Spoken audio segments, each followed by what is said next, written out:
In the outskirts of Lima, everything appeared utterly routine. Work crews were engaged in their usual task, laying new sewage pipes. The neighbors of the Olivares family had long complained about interruptions and old utilities, so the repairs were expected and entirely mundane. Nothing suggested that it was precisely here, on an ordinary quiet street, that something would be discovered that, a few days later, would become the main topic of all local news. The workers began to dig a trench. At first, the earth yielded easily, a loose top layer, then dense clay. Work progressed quickly, but at some point, one of them felt an unaccustomed resistance under his shovel. The sound was sharp, metallic. It was unlike a stone or concrete. The man stopped, repeated the strike. Again, the same dull metallic thud. They thought it might be a piece of old rebar or a useless part from previous structures. But the more earth they removed, the clearer it became that what they faced was not a random piece of metal. Beneath the top layer, a rounded contour appeared. The workers began to carefully clear the soil with their hands and crowbars, and soon it was clear. They had stumbled upon a manhole cover. At first glance, it was unremarkable, but upon closer inspection, it immediately became apparent that it was not factory-made. The lid was crudely welded, the seams were sloppy, the edges were rusted, although the metal itself was quite sturdy. Everything on top was carefully disguised. Earth had clearly been deliberately piled, stones and debris placed over it to create the illusion of natural ground. This could only have been noticed by accident during excavation. The foreman invited an engineer to check the plans. According to documents, there should be no underground structures in this location. No old utilities, no technical shafts. Everything was transparent. The find clearly did not belong to the official infrastructure. This could only mean one thing. The manhole and what lay beneath it had been made by someone secretly. They pried open the lid with a crowbar. A damp smell wafted from underneath. Beneath the lid, a narrow passage opened. The workers illuminated it with a flashlight and saw a tunnel leading directly towards the Olivares house. The walls were made of brick, the ceiling low, reinforced with rough wooden beams. Nothing accidental, everything looked as if someone had specifically built this passage and maintained it in usable condition. A chill ran down the workers' spines. This was clearly not just an old pit or an abandoned subway. The passage was purposeful, with a clear intention. It did not lead towards the street, nor to any neighboring utilities, but directly under a private house. This seemed too strange. At first, they decided that perhaps it was an underground warehouse or a hiding place for something forbidden. But the very idea of such a tunnel, hidden for decades, raised too many questions. Why didn't the neighbors know anything? Why had the homeowner himself never mentioned such constructions? And most importantly, why was all this necessary? The workers realized that the situation was beyond their competence. The police were called to the scene. For the officers, this also came as a surprise. According to local residents, the Olivares family had lived here for many years. The house was old, the household small, the owner, an elderly and reclusive man. No one had ever mentioned any underground premises. When the police officers descended inside and walked several meters along the tunnel, it became clear.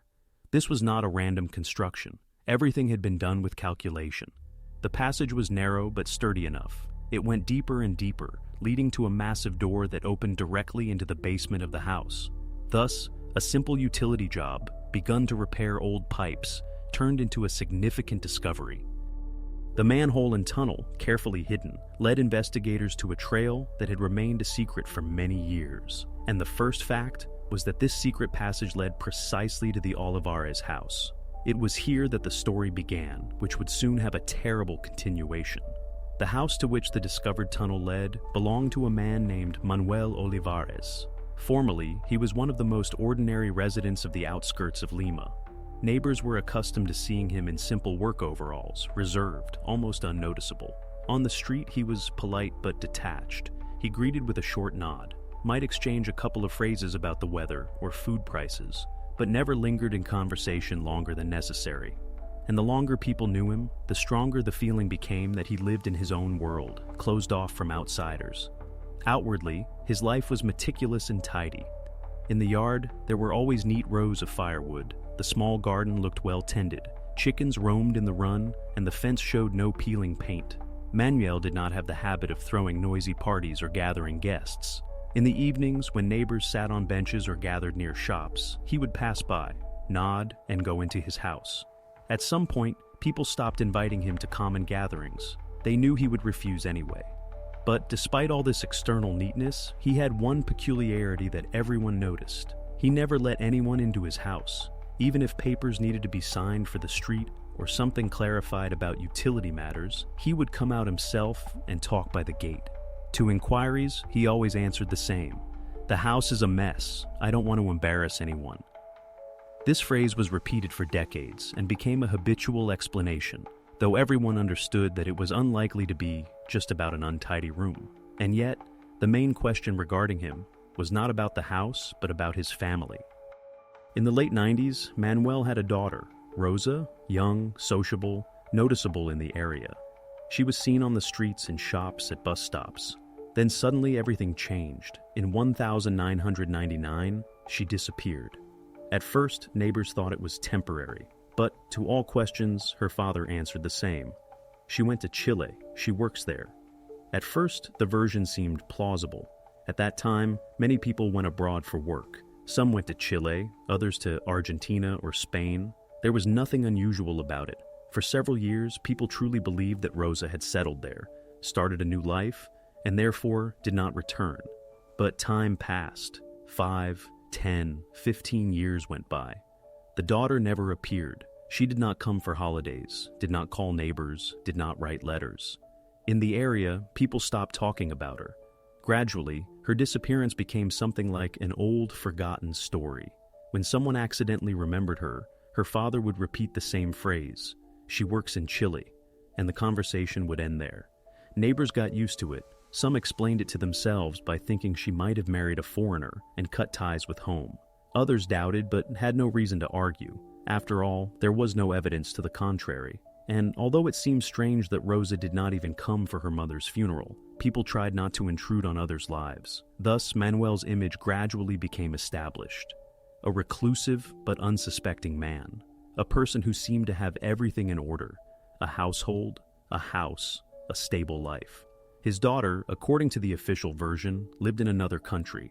For those around him, this became something of an established truth. But when the workers found the tunnel leading directly to the Olivares' house, the situation changed. This fact instantly turned his usual excuse into a potential key to the mystery. The words "she is in Chile," repeated for decades, no longer looked like a harmless explanation. For investigators, this became the starting point. It was from this moment that Rosa ceased to be an abstract image of a person who went abroad. She became the central figure of the case. Now, the father's version had to be tested, and the police were ready to meticulously unravel everything that had remained beyond the neighbors' attention for years. It was at this moment that an ordinary phrase turned into a major informational gap. Where had Rosa actually been all these years? The investigators began methodically, step by step, to verify the story that Manuel Olivares had repeated for many years. He said the same thing. His daughter had gone to Chile for work. Neighbors had grown accustomed to this phrase. Relatives had stopped asking questions. But for the police, such words mean nothing without documents. And it was precisely papers, archives, and databases that became the first filter that was supposed to separate truth from fiction. The first step was to submit a request to the National Archive for Missing Persons Cases from 1999. Such archives are a database where every complaint from relatives or acquaintances converges. If a person goes missing, there is always someone who officially records it: parents, colleagues, neighbors. But in Rosa's case, nothing was found. Not a single mention of her surname, not a single statement from family members or anyone from her circle. For the investigation, this was the first alarming signal. If the disappearance was not reflected in documents, it means the father consciously never contacted the police. The next step was to check the border service. In the late 1990s, any border crossings were recorded: passport data, exit stamps, destination. These are formal traces that cannot be erased or circumvented. But when Rosa Olivares' surname was entered into the system, the answer was unequivocal: no. Not a single exit, not a single attempt to leave the country in the last 20-plus years. And not just to Chile, to any country. The system showed 0 border crossings. To rule out the possibility of error or data manipulation, investigators contacted the Chilean consulate. They also checked internal databases, migration reports, temporary worker registries, lists of registered visitors. And again, the result was the same.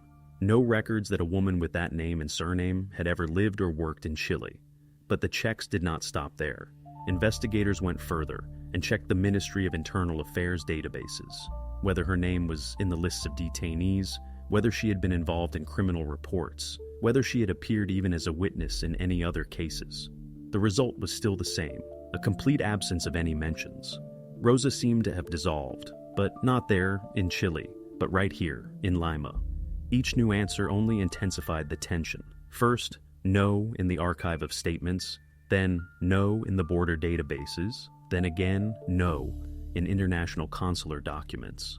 This series of denials gradually built a picture. Manuel's official version was not a confirmed fact, but a convenient legend he had used as a cover for 2 decades.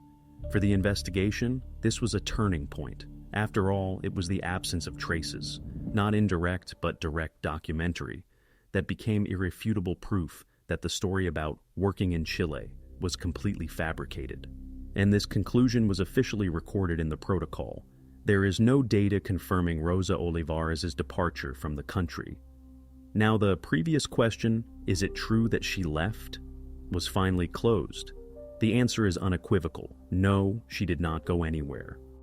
And at this point, a new, far more dangerous gap appears. If Rosa remained in Peru all this time, then where exactly was she all these years? And what connection does Manuel Olivares' house have to this, where random workers found a strange tunnel? After the official database checks definitively refuted Manuel's claim that his daughter had supposedly gone abroad, investigators moved to the next, most obvious step. They needed to enter the house and inspect it from the inside. If a person had repeated the same story for decades and insisted on it to neighbors, relatives, and even official bodies, then his dwelling could hold traces of the real events. This was the moment when the investigation transitioned from the realm of conversations and theories to the sphere of concrete material facts. The house itself made a depressing impression. From the outside, it looked like an ordinary structure on the outskirts of Lima. A shabby facade, an overgrown yard, a crooked gate. But as soon as one stepped inside, it became clear. Nothing had changed here for a long time. The furniture was the same as it was 20 years ago. Faded carpets hung on the walls, and yellowed newspapers from time lay on the shelves. The atmosphere inside resembled a museum, where every item was left in its place and untouched. Investigators moved slowly through the rooms, noting every detail. In the kitchen, old pots and dishes remained, and in the cupboard were jars of cereals long past their expiration date. In the living room, stacks of old magazines were piled, among which issues from the late 90s could be found. It seemed as if the owner had deliberately preserved his dwelling, trying not to let the breath of time in. But the most important moment was the inspection of the room belonging to Rosa. This room stood out immediately. On the shelves were textbooks on humanities, neatly stacked notebooks and books. On the wall hung photographs with classmates, in which Rosa smiled and looked happy. In the closet hung her clothes, neatly arranged on hangers. All of this created the impression that she had left her room literally for a few minutes and was about to return. But it was in this illusion of normalcy that the main paradox lay. The longer investigators examined the items, the clearer it became. In 2 decades, not the slightest change had occurred in the room. A thick layer of dust lay on textbooks and notebooks. Photographs had faded, and the paper of letters in the desk drawer had yellowed with time. Even small items, a pen left on the edge of the desk, a bookmark in a book, a cup by the bedside, were covered with the patina of time. This could only mean one thing. No one had used these things since the late 90s. It was there, among the papers, that investigators found the key clue. In the desk drawer were letters written in Rosa's hand. They were addressed to her friend, who lived in Lima in those years. In these letters, Rosa talked about her studies, her teachers, her plans to enter university and continue her education. She shared her impressions of lectures, discussed everyday trifles, and made plans for the future. Most importantly, In none of the letters was there even a hint that she was going to Chile. On the contrary, every line emphasized her connection to Lima and her intention to stay there. This contradiction was obvious. The father's official version was based on his words that his daughter had gone abroad for work, but her own letters said the exact opposite. They proved that she had plans related to Lima and that she was not planning any departure. This discovery became a turning point for the investigation. Until this moment, the police had only the father's lies, confirmed only by his own words. But the letters preserved in her room were her personal testimonies. They completely destroyed his story and indicated that Rosa disappeared not because she left, but because something entirely different happened. Thus, the case acquired the first direct material argument that placed Manuel in an inescapable contradiction. His words about Chile and these letters could not coexist.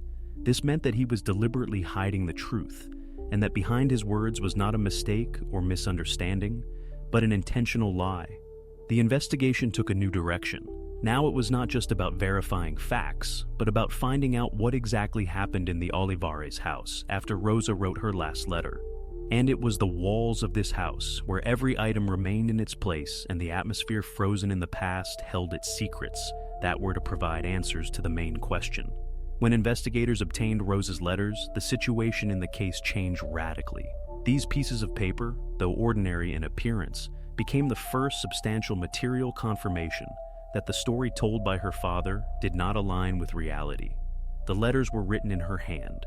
In them, she shared plans, mentioned specific dates and intentions that did not fit with the going to Chile for work version. For the investigation, this was a turning point. Until then, everything rested on contradictions and circumstantial suspicions. But now there was a clue that could not be ignored. The logical step was to present these materials to Manuel himself and see how he would react. At the first interrogation, the investigator placed several letters before him. The paper was yellowed, the lines faded, but the handwriting was easily recognizable. It was Rosa's.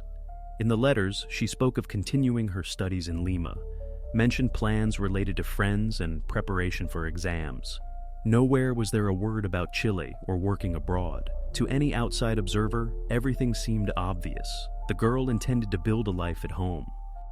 At this moment, one might have expected the father to show emotion, to start fumbling with words, to make excuses, or at least to try to explain the inconsistencies. But something entirely different happened. Manuel sat calmly, almost motionless. His gaze was distant, his hands rested on his knees, his voice was even. When asked directly how he would explain the contradiction between the letters and his words, he simply said, "She changed her mind." This phrase sounded mundane, as if referring to something insignificant. No attempts to persuade his interlocutors, no panic. The investigator clarified. When exactly did she change her mind? Under what circumstances? Why didn't she tell her friends? The answer was always the same. I don't know anything. Such a reaction alarmed the investigation more than any direct refusals. Usually, people caught in a lie begin to stumble, seek excuses, construct new versions. Here, there was absolute imperturbability. Manuel seemed to have built an invisible wall and held onto it. He repeated the same rehearsed phrase, avoiding any details. His behavior looked not like confusion, but like a pre-chosen line of defense. Everyone present noted this. He seemed to have prepared for such a conversation in advance and knew what he would say, regardless of what evidence was presented to him. Investigators made several attempts to pressure him. They listed dates, quoted letters, pointed out that according to official data, there was no border crossing. But there was no reaction. No irritation or fear showed on Manuel's face.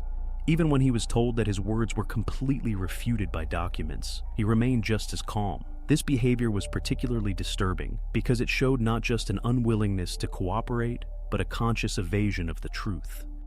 At this stage, a picture had already formed in the case. Official databases did not confirm his words. The letters proved that Rosa had other plans, and neighbors recalled details that contradicted his stories. All of this together formed a system of contradictions, at the center of which stood the father himself. The investigation still had no direct evidence of what exactly happened to Rosa, but there was already enough reason for the next step. The formal decision followed fairly quickly. The investigative body recognized Manuel Olivares as a suspect in a possible crime. This was the legal confirmation of what had previously remained only a presumption. Now, his status had officially changed, and this opened up new possibilities for investigators. Deeper searches, additional interrogations, expanded analysis of all circumstances. From this moment, the story ceased to be just a search for a missing woman. It turned into a criminal investigation where every step mattered. The investigators faced a new task: to find direct evidence, something material that would definitively confirm what happened inside the Olivares house. It was this transition from circumstantial data to direct evidence that became the new phase of the investigation. And it was precisely this that was to bring them closer to the answer to the main question. After Manuel officially became a suspect, the investigation returned to the very element where it all began: the tunnel. The workers stumbled upon it by chance during repairs, but it became the starting point for a new chapter in the investigation. From the outset, it was obvious that this passage could not have been part of an official construction plan. It connected the street to the house, but during the first inspection, no traces of an entrance were found inside the dwelling. This looked like a carefully prepared disguise. For the investigation, a fundamental task arose: to understand how the homeowner managed to hide this passage for many years and how exactly he used it. Investigators organized a new search. This time, not just a group of operatives came to the house, but an entire team with technical equipment. They understood. A casual inspection would not be enough. Everything had to be done methodically, checking every centimeter. First, archival documents were requested from the municipality. Drawings of the Olivares house were preserved there. On paper, everything looked simple: a standard building from the late 1970s, a one-story house without basements or additional rooms. However, when these plans were compared with the actual situation inside the house, discrepancies were immediately found. Most striking was the missing area in the living room. According to the plan, the room should have been 1 meter longer and wider. In reality, the wall ate up this section. For an ordinary resident, such discrepancies might seem minor, but for professionals, this was the first signal that part of the space was hidden and used for an unauthorized purpose. Next, they moved to a technical check. The officers began to tap the walls and record the acoustics of the blows. Where the wall was load-bearing, the sound remained dull, uniform. But near the bookshelf, standing against the far wall, the sound changed sharply. It became resonant, as if hollow. This immediately sparked interest. To confirm their suspicions, they used a thermal imager. The device showed the obvious. A different temperature was registered behind this section of the wall. There was no dense masonry. There was an empty space. When the cabinet was carefully moved aside, the situation became even more evident. Behind the furniture, a wall surface opened up that initially did not stand out in any particular way. But upon careful inspection, it was striking that the masonry differed slightly from the rest of the room. The bricks were uneven, the mortar between them looked darker, cracked in places. This meant that this section of the wall was erected later, after the house was built. The investigator carefully examined the surface. There were no handles, no locks, no visible mechanisms. Everything looked like an ordinary wall, but that was precisely the trick. It was a false barrier, specially created to hide an entrance. That is why no one noticed anything during the first inspection. Based on all this data, the investigation concluded they were not dealing with a random construction, but a carefully prepared hiding place. Inside could be either a hidden compartment or a continuation of the very tunnel found by the workers. This was direct proof that Manuel was deliberately leading a double life and hiding the truth. The investigator briefly gave the order, "Break it open." And at that moment, the search entered a decisive phase. There was only one step left: to remove the bricks and go inside. What exactly they would find behind this wall remained unknown for now. But one thing was clear: that was where the key to the mystery was hidden, and it was there that the investigation was to get the answer that would finally change the entire course of the story. So, the tunnel ceased to be an abstract anomaly or a technical misunderstanding. It turned into material evidence. And at that moment, all the tension was concentrated on one single action: breaking through that wall and seeing what was hidden behind it. While the operatives, under the investigator's direction, prepared to breach the false wall, attention increasingly returned to the homeowner himself. The atmosphere was tense, but Manuel seemed to be in some other dimension. He sat on an old, creaky chair in the corner of the kitchen, motionless, as if cut off from what was happening around him. His posture was unnaturally straight, hands neatly folded on his knees, fingers not trembling, breathing calm and measured. He did not try to look at the police officers, but rather focused his gaze into emptiness, at a point somewhere above the window, reacting neither to the noise nor to the conversations. When heavy blows against the brickwork began to reverberate in the next room, the sound was deafening. The house walls shook slightly, but even then he did not change his posture. His face remained stony. No surprise, fear, or anger was reflected on it. It seemed as if he had prepared for this moment in advance and had already played it out in his head hundreds of times. The investigator made an attempt to elicit some reaction, addressing him by name, asking a direct question. "Do you understand what is happening now?" The response was only a short, restrained phrase. "There is nothing there." He uttered these 3 words softly, almost in a whisper, but so distinctly that they sounded like an assertion, allowing no objection. A few minutes later, when the blows to the wall continued and the noise intensified, he repeated it again, and then again. At some point, it became obvious. This was not an answer to the question, not an attempt to explain or justify himself.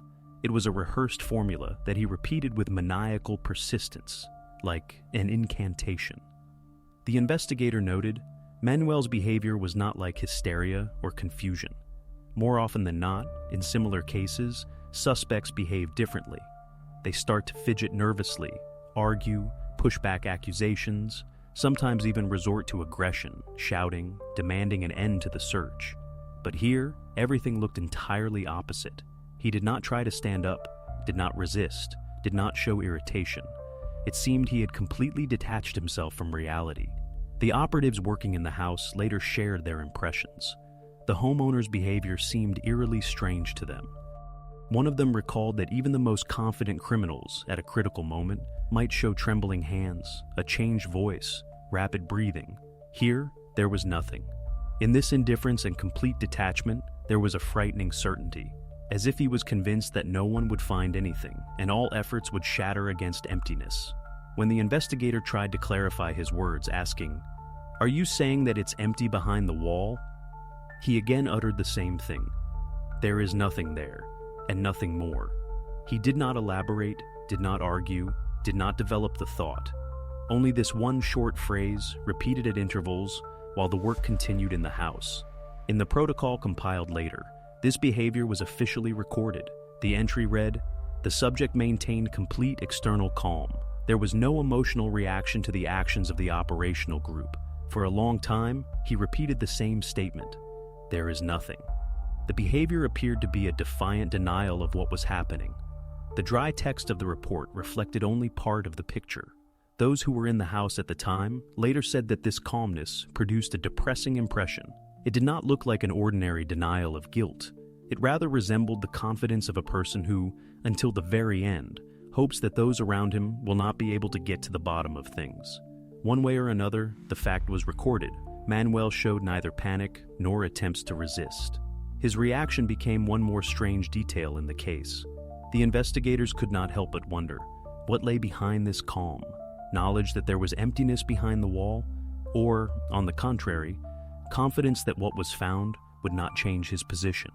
This imperturbability closed the question of how exactly he met the moment when the search approached the most important point.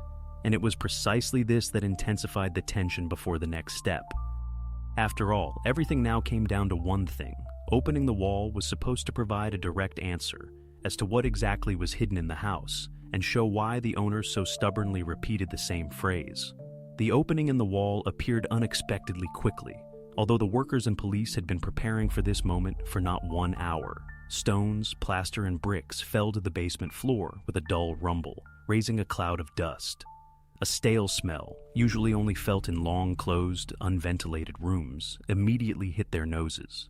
A short pause ensued. No one dared to take the first step. It seemed as if the silence within the hidden space itself weighed on all present. Flashlights almost simultaneously directed their beams into the formed passage. The rays slowly cut through the darkness and revealed a view of a concrete room.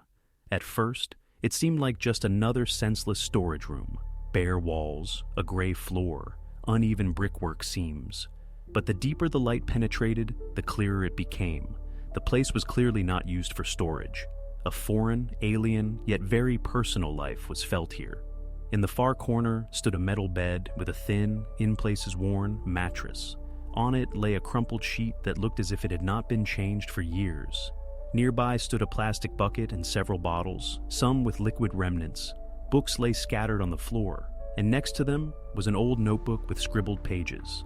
This immediately shattered the illusion that this room was used only for construction needs. Someone had been here for a long time, day after day.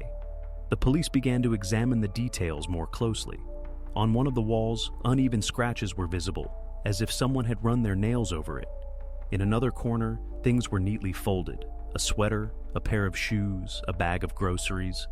Everything pointed to the presence of a person who tried to arrange their life in inhumane conditions. At that moment, one of the operatives noticed a strange silhouette in the dark part of the room. At first glance, it seemed like a pile of things covered with a thick blanket.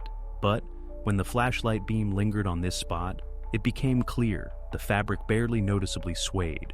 Initially, they thought it was air movement from a draft, but after several seconds, the oscillations repeated, too rhythmic to be accidental. The tension instantly increased. The police exchanged glances without speaking. One of them raised the flashlight higher, the other carefully approached and leaned towards the suspicious spot. When he slowly lifted the edge of the fabric, everything became obvious. There was a person under the blanket. In the flashlight's beam, a thin face appeared. The woman squinted from the bright light, her eyes half closed, her movements slow, but she was breathing. For several seconds, no one uttered a word.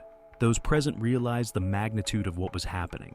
Everything that until that moment had seemed like hypotheses and assumptions instantly turned into fact. It was a living discovery. She had spent an unknown amount of time here, cut off from the outside world, hidden behind a false wall whose existence no one knew about. The police immediately called for medical assistance, but even then it was clear. This was not a random person who accidentally found herself in the basement. This was the key figure in the investigation. The name, which for years had been mentioned only in neighbors' conversations, in lists of formal checks, and in her father's explanations, now found real embodiment. It was Rosa Olivares. She was alive, but in what condition one could only guess. This discovery overturned the entire picture of the case. Now the investigation no longer needed circumstantial evidence and speculation. Before them was a direct answer to the main question: where had Rosa disappeared to? But along with this, a new line opened up.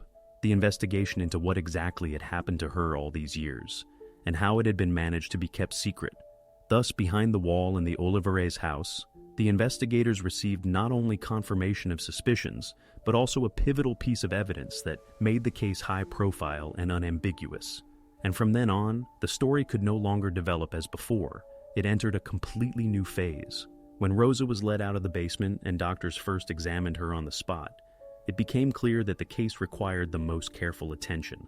The first minutes after her liberation were chaotic. Police recorded every detail. Investigators tried to ask at least some questions, and doctors, who arrived with the operational group, focused exclusively on making sure she could be safely transported to the clinic. Already during a superficial examination, signs of severe exhaustion were found. Medical professionals noted extremely low weight, pronounced weakness, and problems with spatial orientation. All this immediately indicated that the person had spent too many years in conditions absolutely unsuitable for normal life. Later, when the official report was compiled, it used dry formulations of medical terminology. There were no emotional words, but each of them sounded like a verdict: muscle atrophy, hypovitaminosis, vitamin D deficiency, chronic anemia, metabolic disorders. All this indicated that the nutrition she received was minimal, calculated only to sustain existence. There was no complete diet. It lacked protein, fresh vegetables, fruits, and everything that forms a healthy body. Years of living in such conditions literally destroyed her body. Separately, the report indicated the condition of the musculoskeletal system. Doctors recorded joint changes that are usually characteristic of elderly people, but Rosa was a relatively young woman, and such indicators looked extremely anomalous. The reason turned out to be her lifestyle. or rather, its absence. Being in a confined space where full movement was impossible led to the gradual degradation of muscles and bones. Doctors stated her body was in a state that resembled a long illness rather than the natural course of life. No less important was the problem with her skin and respiratory system. The lack of sunlight caused a severe vitamin D deficiency, which made her bones brittle and her immune system weakened. The lack of fresh air and constant presence in a confined space affected her lungs. Doctors noted signs of chronic respiratory disorders, which could have developed precisely due to the constant inhalation of stagnant air in the basement. This once again proved there was no normal ventilation there, and every day spent in these conditions caused irreparable damage to her health. However, the physical condition was only half the picture. The real shock awaited specialists when they began to assess the psychological aspect. Already in the first hours after her liberation, it became clear. Rosa lived in an artificially created reality that her father had maintained for many years. She practically did not engage in conversations, answered with short phrases, and avoided direct eye contact. Her gaze often drifted away, as if she continued to exist in the same confined world from which she had just been brought out. Several days later, when she had somewhat adapted to the hospital environment, her first detailed phrase, which became part of the case materials, was recorded. She said, "Father said the world burned down." These words became the key to understanding how she had been kept in the basement for 24 years. Manuel instilled in his daughter that outside the house, the world no longer existed, that everything was destroyed and dangerous. For her, the basement became not a prison, but the only possible refuge. Psychologists later noted that such a control strategy is based on a complete rupture of contact with external information. When a person has no alternative sources of knowledge, they gradually begin to believe what is instilled in them. In conditions of complete isolation, this idea becomes entrenched and turns into reality. Rosa lived in a fictional world created by her father's words and actions. This explained why she did not try to resist or look for ways to escape. For her, the very thought of escape made no sense because, in her perception, there was simply nowhere to run to. For the investigation, this medical and psychological data became a turning point. Now, it was not just about unlawful deprivation of liberty. It became clear that they were dealing with systematic psychological manipulation that had lasted for decades. A new question arose. Did Manuel really act completely alone? Could he have concealed everything that was happening for so long without anyone's help, or at least the tacit consent of those around him? It was at this stage that the investigation delved deeper. Now, investigators began to examine not only the house and the basement, but also Manuel's entire circle of acquaintances. It was necessary to understand how he could have so carefully guarded his secret, and if anyone else knew what was happening inside that house. Thus, the medical conclusion and Rosa's first quote closed the gap on how she was held, but immediately opened a new one. Could all this have been the work of one person? After the investigators received Rosa's initial testimony and medical reports, the most obvious step was to check whether Manuel could have concealed everything that was happening for 24 years alone. The theory that someone else was helping him seemed logical.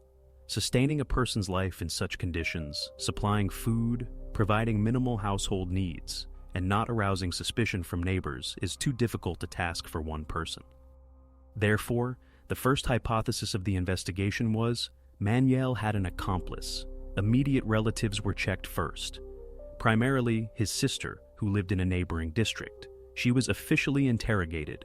The woman explained that she maintained almost no contact with her brother and rarely visited the house.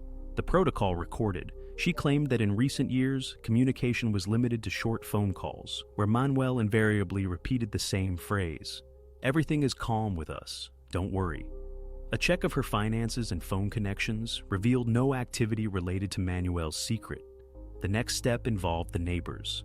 In a small community, it's difficult to remain completely unnoticed. The police interviewed several families who had lived nearby for decades. Everyone said roughly the same thing. Manuel was a withdrawn person, kept to himself, didn't attend community meetings, and went to the store as little as possible. He was considered strange, but not dangerous. When Rosa was mentioned, he always replied the same way. She went to work in Chile. And over the years, this explanation ceased to raise questions. No data indicating the involvement of neighbors was found. Next, investigators examined the financial side. It was important to understand whether someone else could have provided financial assistance, for example, by transferring money or buying groceries in bulk. A check of bank transactions was conducted, but everything turned out to be extremely simple. Manuel withdrew his pension on fixed dates, in cash. There were no large purchases or transfers. He bought only basic products: bread, cereals, canned goods. All this explained how Rosa received minimal nutrition. Special attention was paid to his social circle at the local store. Shopkeepers said that Manuel always came alone. Conversations with him were short, and he answered questions curtly. Sometimes he bought more bread or canned goods than one person would need. But this did not seem suspicious. He could be stocking up. No one saw strangers with him. As a last resort, the investigation checked all phone contacts. Call records for several years showed the same thing: a few fixed numbers of relatives and rare calls to government agencies. No unknown subscribers, regular communication, or frequent long conversations were found. Thus, step by step, every potential line of inquiry led to a dead end. Neither relatives nor neighbors nor any friends were involved in this story. All facts confirmed the same picture. Manuel acted alone. He built the basement, he organized the supplies, he invented the legend about Chile, and repeated it to those around him for years. In official documents, this conclusion sounds dryly. No involvement of third parties in the unlawful deprivation of liberty has been established. But for understanding the whole picture, this was of colossal importance. Because if earlier there was a possibility that a group, or at least two people, were behind this, now it became clear. All this was the result of the actions of one person. This conclusion made the crime even more severe, and at the same time, more sinister, because it showed not only the victim's isolation, but also Manuel's own isolation. His life turned into a parallel reality, where for decades he maintained his own scenario, sharing it with no one. And it was in this that the next key to the investigation lay. To understand how he decided on this, it was necessary to delve deeper into his personality and psychological state. To truly understand how Manuel became central to this case, investigators decided to reconstruct the most detailed picture of his life. At first glance, his past seemed unremarkable. An ordinary resident of the Lima suburbs, one of thousands living on the brink of poverty and struggling with their meager household. But the deeper the investigators dug, the more the impression grew that the crime was not spontaneous. It grew out of years of accumulated internal problems, old habits, and that very tendency toward control that was evident long before Rosa's disappearance. Even in his youth, Manuel worked in construction. It seemed like an ordinary, unremarkable profession, but his colleagues remembered him with noticeable caution. He was never part of the team. Everyone knew.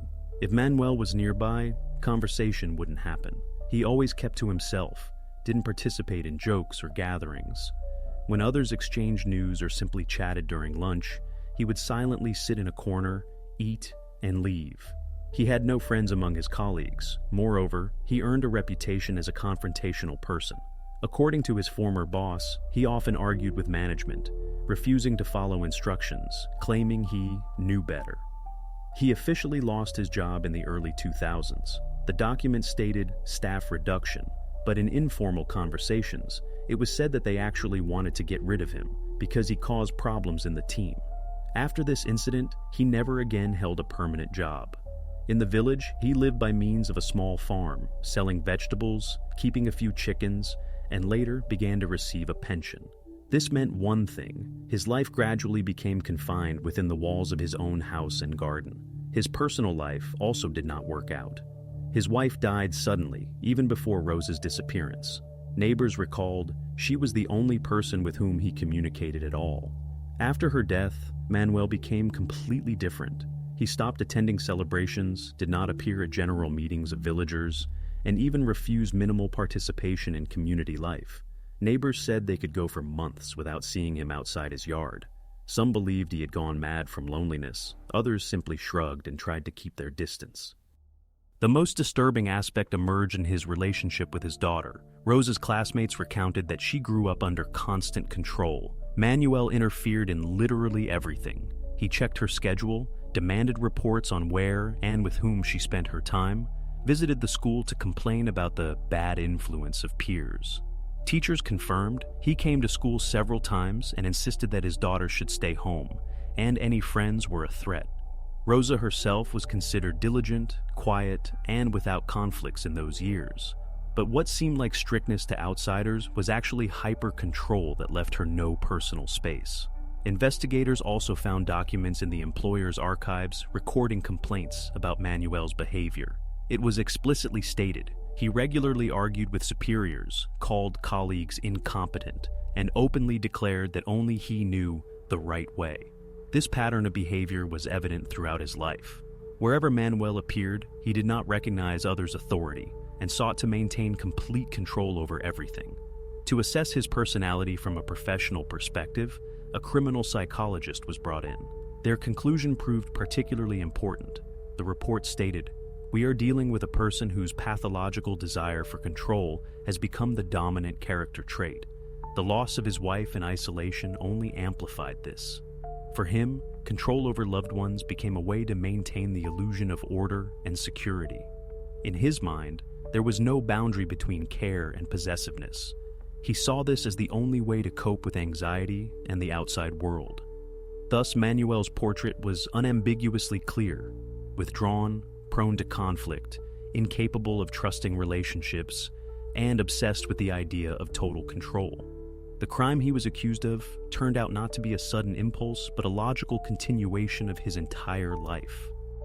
It was after analyzing his past that the investigation concluded. Everything that happened had been prepared for years. Now, the final step remained: to confront Manuel with the facts face to face and conduct that final interrogation, which was supposed to either definitively break him or reveal even darker sides of his personality. When the investigation reached the point of final confrontation, the evidence was gathered into a dense and consistent dossier. The picture of events, stretched over 2 decades, came together as a whole. Investigators had at their disposal records from archives, medical reports, witness testimonies, found letters, and photographs from the basement. But it was one particular photograph, taken after Rosa's liberation, that became the decisive argument. In this picture, she sat on a hospital bed, with downcast eyes, clearly stunned by her long isolation. When this photograph was placed before Manuel on the table, the air in the room seemed to change. This was a point where one could not brush it off or resort to excuses. The investigator paused, allowing Manuel to gaze at the image. Then, he spoke calmly but firmly. "This is Rosa. She is alive. We know where she spent all these years." Silence hung in the room. The suspect's reaction could have been varied: shock, aggression, denial, but his answer turned out to be even stranger. He did not argue, nor did he pretend not to recognize his daughter. He simply said one thing: "I was protecting her." This short phrase set the tone for the entire conversation. It reflected the essence of his position. He did not consider himself guilty. He did not refute the facts, but tried to reinterpret their meaning. He claimed that the external reality was full of threats, that the world around was hostile, and that the only way to preserve her life and psyche was to isolate her from everything. His words sounded not like an excuse, but like a dogma in which he himself believed. The interrogation continued. The investigators presented arguments, asked direct questions. If you were protecting her, why did she live without sunlight? Why did she suffer from illnesses, from lack of nutrition? Why is her body in such a state? But Manuel answered consistently, "It was necessary." He repeated, "It was better for her. I was saving her from what was happening outside." Every word he spoke twisted proven facts into broken logic. It was not a dispute, but an attempt to construct a parallel reality where he remained not a criminal, but a savior. The investigators understood. Ordinary tactics were useless here. He could not be cornered with specific inconsistencies, because he did not deny the facts. He agreed with them, but interpreted them as he wished. His defense was built not on refutation, but on a distorted interpretation, and this is precisely what made the interrogation particularly difficult. When it became clear that this cycle of repetitive answers could not be broken by force of logic, a different path was chosen. Rosa's letters, found in her room, were placed on the table. In these letters, she wrote about her dreams of studying in Lima, getting a profession, building her own life. These were sincere, vivid lines, full of hope. The investigator carefully led him to a comparison. She dreamed of being a teacher. She wrote about the future, about the life she wanted to live. You say you saved her, but look what you took from her. These words marked a turning point. For a second, a shadow of doubt seemed to flicker in his eyes. He looked at the letters for a long time, then shifted his gaze to the photograph. But for the first time in the entire interrogation, he said nothing. His silence lingered. At that moment, it became clear. His wall had cracked, and although an admission of guilt never came, the silence itself was more eloquent than any words. It meant that a tension had arisen within him that could not be concealed. For the investigation, this was a key victory. They already had the facts, the evidence, the testimonies. Now they had what they had lacked so much, a moment when his own defense crumbled, at least partially. This interrogation was the final point of the operational work. The investigators understood. A direct confession would not be forthcoming, but they had enough to take the case to court. Now, it remained to formalize the charges, gather expert opinions, and hand over the materials to the prosecution. The story of Manuel Olivares was moving to a new level. From the walls of the investigation room, it was moving to the courtroom, where not words but articles of law would decide. The hook was closed, no confession followed, but the suspect's defense was destroyed by his own silence. And now, before the viewer's eyes, a new dimension of the story emerges. How all this will sound in court, where facts will acquire legal force. The investigator deliberately paused, leaned back, and stopped asking questions. Silence descended upon the room, broken only by the sound of a pen tapping on the table. Until this moment, Manuel had behaved as if what was happening did not concern him. His face was stone, his voice even, every word a polished formula of defense. He did not argue, nor did he confess, simply evading the core issue, repeating the same rehearsed justifications. It seemed he could go on indefinitely, but it was at that very moment, when the investigator fell silent and allowed him to be alone with the evidence, that the situation changed. For the first time, Manuel looked away. First, he looked at the table, then at the envelope with the letters, then back at the photographs. His lips trembled, and it was noticeable. He was searching for words within himself, but could not find suitable ones. Before, he had spoken confidently, sometimes even with a hint of irritation. Now, his phrases lost their clarity. He again uttered the familiar, "I was protecting her," but his voice sounded different, hollow, without its former strength. He paused mid-sentence as if stumbling over his own words. The investigator did not interrupt. Instead, he slid closer to him a letter, written by Rose's hand back in 1999. In the letter, she spoke of her plans to enter university, of studying in Lima, of dreams that did not fit the image of having gone to Chile. This piece of paper became the trigger that shattered his carefully constructed defense. Now there was no need to ask clarifying questions. Reality itself spoke against Manuel. He remained silent for a long time. The seconds stretched painfully slowly. The officers observing the interrogation noted. It was here that his mask began to crack. And finally, the phrase that changed everything was uttered. Quietly, almost in a whisper, he said, "She would have left me." These words were not prepared in advance. They burst out on their own, unfiltered. It was not a denial, not an attempt to justify himself, but a pure admission of fear. The phrase became a turning point. Everything he had said before about protecting, guarding, saving her collapsed in 1 second. It became clear. His motive was simple and at the same time monstrous. He feared loneliness. He could not allow Rosa to grow up, leave home, and start her own life. His actions were not dictated by care. It was a desperate desire to keep her by his side at all costs. The investigator immediately recorded the words in the protocol. In essence, this was a confession, although not formally stated as a direct, "Yes, I am guilty." It was valued even more because it was uttered spontaneously, without pressure. It was a sincere manifestation of true motives. A reaction flickered across the faces of the operatives. They understood that they had witnessed the very moment when a person breaks and stops playing their game. After these words, the atmosphere in the room changed. The interrogation moved to a new level. Now, it was not only about what exactly he did, but why. Psychologists who later analyzed the recording noted, "Such confessions are of immense importance. This is not a dry fact, not material evidence, but a key to understanding the psychology of the criminal." Now, the picture was complete. For the investigation, this was a breakthrough. They had documents, medical reports, testimonies from neighbors and witnesses. Now, to this was added a personal confession, albeit indirect, but absolutely clear in meaning. "She would have left me," finally destroyed the line of defense. Manuel no longer appeared as someone who could only be accused based on circumstantial evidence. He himself showed. Everything happened because he could not cope with his own fear of losing control. This moment became the point of no return. After it, the investigation moved from the stage of gathering evidence to the stage of preparing for court. Now, it was necessary to package the entire chain of facts, documents, and confessions into a single indictment.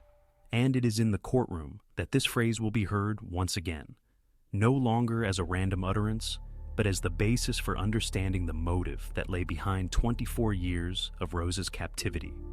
Manuel's story entered its final phase. Investigators succeeded in making him reveal himself. Ahead lay the trial, the last resort where a period would be put in this case, and where Olivares' fate was no longer decided by his words, but by a verdict. In investigations of such magnitude, there always comes a moment when the suspect is cornered. He no longer has his usual tricks, no opportunity to turn away or feign forgetfulness. Every detail, every inconsistency already checked and recorded. It is at such moments that interrogation becomes a decisive stage, when silence becomes impossible and words once spoken cannot be taken back. In the office where Manuel was, the air seemed to thicken. No one moved unnecessarily. Even the sound of turning protocol pages was heard with particular clarity. The investigator placed photographs of the basement find in front of him, paused, and said, "We know what was there." And at that moment, what many had expected happened, but no one could predict exactly how it would sound. Manuel began to speak. His voice did not tremble, nor did it sound faltering or emotional. On the contrary, there was a surprising ordinariness in it. It seemed as if he was listing ordinary household chores, not describing what had been hidden for more than 20 years. "I was digging," he said. Only 2 words, but they became the beginning of a chain of confessions. The investigator did not interrupt, allowing him to continue. "I dug the hole back when no one knew. I said it was for work in the basement. I carried food there at night. I made sure no one noticed." His speech resembled a report on work done. No details that might show he understood the magnitude of his actions. Each phrase sounded like a dry fact. "I built. I closed. I said." There was not a drop of emotion in these short sentences, and this is what made his confession even more chilling. He began to describe exactly how he hid the entrance. "Under the pantry, where the boards are. I made it so no one would guess." At this moment, it became clear that this was a long-term plan, carefully thought out and executed. This was not an accident, not an impulsive decision. It was a systematic, cold-blooded act, stretched over decades. When the conversation turned to what was happening in the hidden room, his tone remained the same. "I said the world above was dangerous. I said one could not go out. I repeated it again and again." His words showed not only physical isolation, but also methodical psychological control. He created an illusion of danger, instilling it every day. And he spoke as if everything happening was a natural, almost routine duty for him. The investigator listened carefully all this time, without interrupting, giving him space. Each answer was recorded in the protocol, and the tension in the room grew. Manuel continued to state everything just as dryly and indifferently. But to conclude the interrogation, a direct key question had to be asked, which would leave no room for ambiguity. The investigator leaned forward and asked, "Did you hold Rosa in your basement against her will?" Silence hung in the room. A few seconds seemed like minutes. Manuel sat motionless, his gaze fixed directly on the investigator. It seemed he was not pondering the question itself, but whether he should utter words that would finally nullify all attempts at denial. Finally, he answered. His voice was quiet even, without the slightest emotion. "Yes?" This one word became a turning point in the entire case. It turned assumptions, evidence, testimonies, and circumstantial evidence into a direct confession. From now on, the investigation did not need to look for detours or build theories. The suspect himself confirmed the most important thing. It was this short yes that finally shattered all his previous excuses and brought the story to a new stage. Now the investigation had to connect every detail, every piece of evidence found, with this confession to build a complete picture and present it to the court.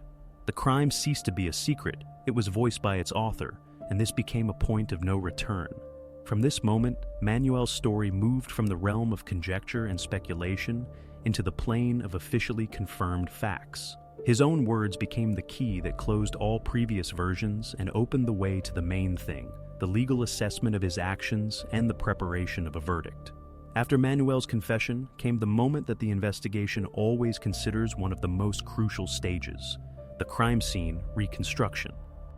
After all, words can be incomplete, distorted. The truth can be hidden between the lines. But when the suspect himself shows how everything happened, it solidifies the picture definitively. And the most chilling thing here is that many of his actions looked not like a forced confession, but like a habitual routine brought to automatism. In the morning, he was let out of his cell and brought to the very house whose walls had held a secret for years. It was no longer just a place of residence for investigators and neighbors. It had become a grim symbol that evil can exist in the most ordinary and seemingly peaceful homes. The atmosphere was tense. Cameras recorded every movement. The investigator dictated loudly into the protocol. Experts noted the smallest details. Manuel himself remained dry and composed, as if all this was routine for him. And this was the most frightening thing.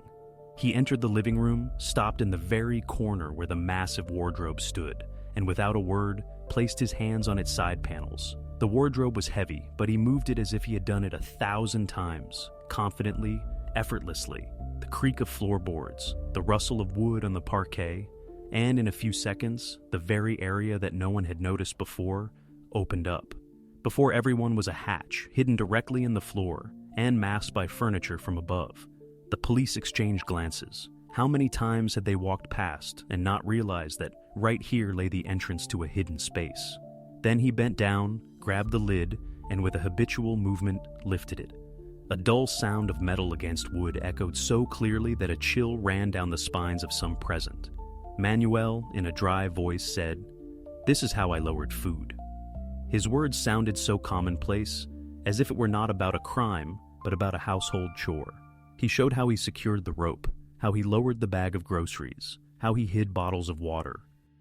There was no hesitation in his hands. Everything was practiced to automatism.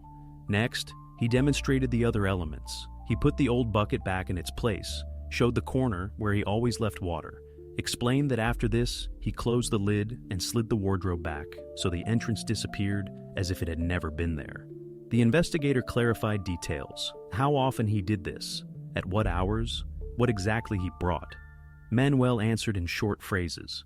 Every day, usually in the evening, bread, canned goods, water.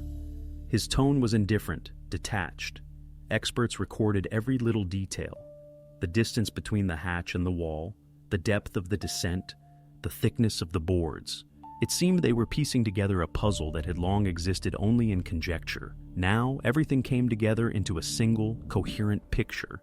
The crime ceased to be abstract and acquired the form of a clearly worked-out scheme. The longer the experiment continued, the clearer it became that there was no room for chance here. Everything was calculated, from the method of disguise to household trifles, transformed into a mechanism of control. He showed exactly how he closed the hatch, returned the wardrobe to its place, adjusted things so as not to arouse suspicion. And all this mechanical, mundane sequence of actions seemed to be more frightening than any loud confessions. In the end, the investigator summarized. He loudly pronounced, "The picture of the crime has been fully restored." This phrase put an end to the investigative part. Now, the case had a complete chain: motive, evidence, confession, and a visual reconstruction. Everything that might have seemed disparate converged into one line. From this moment, the investigation moved to another plane. The investigation was concluded, and the case was to go to court, where, behind all these facts, the main question would arise: what punishment would the person who had built his system within the four walls of an ordinary house for many years bear? Block 16. The Trial and Verdict. Extended text. When the investigation completed its work and the picture of the crime was restored to the smallest details, the last and perhaps most important stage remained the trial. It was here that Manuel's fate was to be finally decided. The courtroom was packed. Press representatives, neighbors who had recently greeted him on the street but now could not believe his double life, and, of course, officials. A heavy silence hung in the air, broken only by the rustling of papers and the short commands of the bailiff. The atmosphere resembled not so much a court proceeding as a play, where each role had long been assigned and the ending was predictable, yet no less tense. From the very beginning, the process proceeded without sudden turns. The prosecutor clearly and dispassionately laid out the chain of evidence, the hidden room, the found items, contradictory testimonies, and finally, the defendant's own confession. Every detail resembled a noose slowly but inevitably tightening around his neck. The public defender, appointed by the state, tried to speak about his client's mental state, hinted at isolation, the loss of his wife, and loneliness. But in the eyes of those present, this sounded not like an excuse, but like a weak attempt to explain the inexplicable. Then the floor was given to medical professionals and psychologists. Their conclusions were extremely dry, without emotion, but precisely therein lay their power. Doctors listed the consequences of long-term confinement, noting that the victim's condition indicated not short-term stress, but years of systematic isolation. Psychologists confirmed Manuel's sanity. He understood what he was doing and was aware of the consequences of his actions. These formulations ultimately deprived him of his last chances for a reduced sentence. A particularly strong impression was made by Agatha's letter, read in court, written after her liberation. It contained no loud accusations or dramatic phrases, only a quiet statement of facts, that her world had been limited to 4 walls and that for many years she had lived in the certainty that nothing remained beyond them. These lines pierced the courtroom far more powerfully than any of the prosecutor's accusatory speeches. When it was time for the defendant's final statement, all eyes turned to him. But he said nothing new.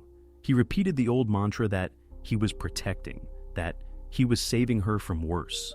His voice sounded tired, and there was no remorse or understanding of what he had done. It seemed he remained a prisoner of his own illusion of control until the very end. And then came the moment for which all this had lasted. The judge looked up from the papers and pronounced the final verdict. The sentence was strict but expected. Guilty on all counts of the indictment. Life imprisonment without parole. A barely perceptible sigh rippled through the courtroom. Not of surprise, but of the feeling that the story, which had kept everyone in suspense for many months, had finally reached its logical conclusion. Thus ended the journey of Manuel, a man who had hidden a horrifying secret behind the doors of his house for many years. But, along with this conclusion, a new layer of questions arose. How could something like this remain unnoticed for so long? Why did those around him not notice anything? And what consequences would this leave for Agatha herself, whose life had been shattered by another's obsession? This will be the key theme of the next stage of the story. When the investigation completed its work and the picture of the crime was restored to the smallest details, the last and perhaps most important stage remained: the trial. It was here that Manuel's fate was to be finally decided. The courtroom was packed. Press representatives, neighbors who had recently greeted him on the street but now could not believe his double life, and, of course, officials. A heavy silence hung in the air, broken only by the rustling of papers and the short commands of the bailiff. The atmosphere resembled not so much a court proceeding as a play, where each role had long been assigned and the ending was predictable, yet no less tense. From the very beginning, the process proceeded without sudden turns. The prosecutor clearly and dispassionately laid out the chain of evidence, the hidden room, the found items, contradictory testimonies, and finally, the defendant's own confession. Every detail resembled a noose slowly but inevitably tightening around his neck. The public defender, appointed by the state, tried to speak about his client's mental state, hinted at isolation, the loss of his wife, and loneliness. But in the eyes of those present, this sounded not like an excuse, but like a weak attempt to explain the inexplicable. Then the floor was given to medical professionals and psychologists. Their conclusions were extremely dry, without emotion. but precisely therein lay their power. Doctors listed the consequences of long-term confinement, noting that the victim's condition indicated not short-term stress, but years of systematic isolation. Psychologists confirmed Manuel's sanity. He understood what he was doing and was aware of the consequences of his actions. These formulations ultimately deprived him of his last chances for a reduced sentence. A particularly strong impression was made by Agatha's letter, read in court, written after her liberation. It contained no loud accusations or dramatic phrases, only a quiet statement of facts, that her world had been limited to 4 walls and that for many years she had lived in the certainty that nothing remained beyond them. These lines pierced the courtroom far more powerfully than any of the prosecutor's accusatory speeches. When it was time for the defendant's final statement, all eyes turned to him. But he said nothing new. He repeated the old mantra that he was protecting, that he was saving her from worse. His voice sounded tired, and there was no remorse or understanding of what he had done. It seemed he remained a prisoner of his own illusion of control until the very end. And then came the moment for which all this had lasted. The judge looked up from the papers and pronounced the final verdict. The sentence was strict but expected, guilty on all counts of the indictment. Life imprisonment without parole. A barely perceptible sigh rippled through the courtroom, not of surprise, but of the feeling that the story, which had kept everyone in suspense for many months, had finally reached its logical conclusion. Thus ended the journey of Manuel, a man who had hidden a horrifying secret behind the doors of his house for many years. But along with this conclusion, a new layer of questions arose. How could something like this remain unnoticed for so long? Why did those around him not notice anything? And what consequences would this leave for Agatha herself, whose life had been shattered by another's obsession? This will be the key theme of the next stage of the story. The story, which began as a local anomaly in a quiet suburb, eventually grew to the scale of a national tragedy. The verdict handed down to Manuel Olivares put a legal end to the case, but in reality, that end was merely the beginning of a long aftermath. In such cases, society is rarely able to quickly close the page, because the consequences prove too deep and too multi-layered. First and foremost, Rosa's fate. After she was taken out of the basement and all procedural arrangements were completed, she was sent to a specialized rehabilitation center. This was no ordinary clinic. Such institutions employ multidisciplinary teams: psychiatrists, psychologists, therapists, dietitians, social educators. The first reports from medical facilities described her condition as extremely severe. She suffered from physical deficiencies caused by prolonged absence of sunlight and a whole spectrum of psychological disorders. However, doctors noted one thing. Despite her condition, Rosa wanted to talk. She initiated contact herself, and this was seen as a positive sign. But the path to recovery stretched over years. The first steps included the simplest actions: learning to trust others again, getting used to the street, to public places, to the very fact that she could move freely. The second important element was society's reaction. The Olivares family home was for a long time the focus of not only investigators, but also journalists. People came to see the building, where a terrible secret had been hidden for years. Local authorities understood that leaving it standing would mean forever preserving a source of painful memories. The decision to demolish it was made rather quickly. According to the official version, the plot was allocated for municipal needs. The demolition of the building took place with police involvement and under guard. This process itself became symbolic. For neighbors, it looked like the physical destruction of the secret, an act of collective purification. Several witnesses later recounted that a crowd gathered on the street during the demolition, and many did not hide their tears. For residents, this was a sign that the story, which had unfolded literally in their backyard for decades, was finally becoming a thing of the past. Manuel, meanwhile, met his end behind bars. According to prison administration records, he remained as withdrawn as he had been on the outside. He rarely communicated with other inmates and did not participate in re-socialization programs. His death was recorded several years after the verdict. For investigators and the prosecution, this event had no practical significance. But in public perception, it became another symbolic endpoint. He passed away without ever admitting guilt, without offering society either repentance or an attempt to explain himself. But the Olivares case did not remain merely a personal family tragedy. it became a political and social catalyst. Within a few months after the trial, work began on amendments to legislation. One of the key decisions was to tighten procedures for missing persons cases. Now, reports could not be automatically dismissed as voluntary departure. For each such situation, checks were mandated. Databases were cross-referenced with immigration services, and social inspectors were given more powers to visit closed homes. Additionally, new support programs began to be implemented for those experiencing excessive control within their families. Authorities directly linked these steps to Rose's case, emphasizing that it highlighted the systemic loopholes exploited by the perpetrator. Journalists often wrote that this case became a kind of mirror for society. It showed that even in densely populated areas, where neighbors live literally next door, a carefully hidden secret can exist for decades. And it was this public shock that made many people ponder not only state oversight, but also personal vigilance. After the release of a documentary about the Olivares case, the number of calls to hotlines increased several-fold. People began to report more often suspicious instances of neighbors living reclusively, and strange explanations for the disappearances of loved ones. Thus, the ending of this story proved multi-layered. For Rosa, it is a long process of recovery where there is and can be no happy ending, only a slow return to life. For the neighbors, a destroyed house that ceased to be a silent witness. For Manuel, an end in prison, in complete solitude. And for society, new laws and new practices that were intended to prevent a recurrence.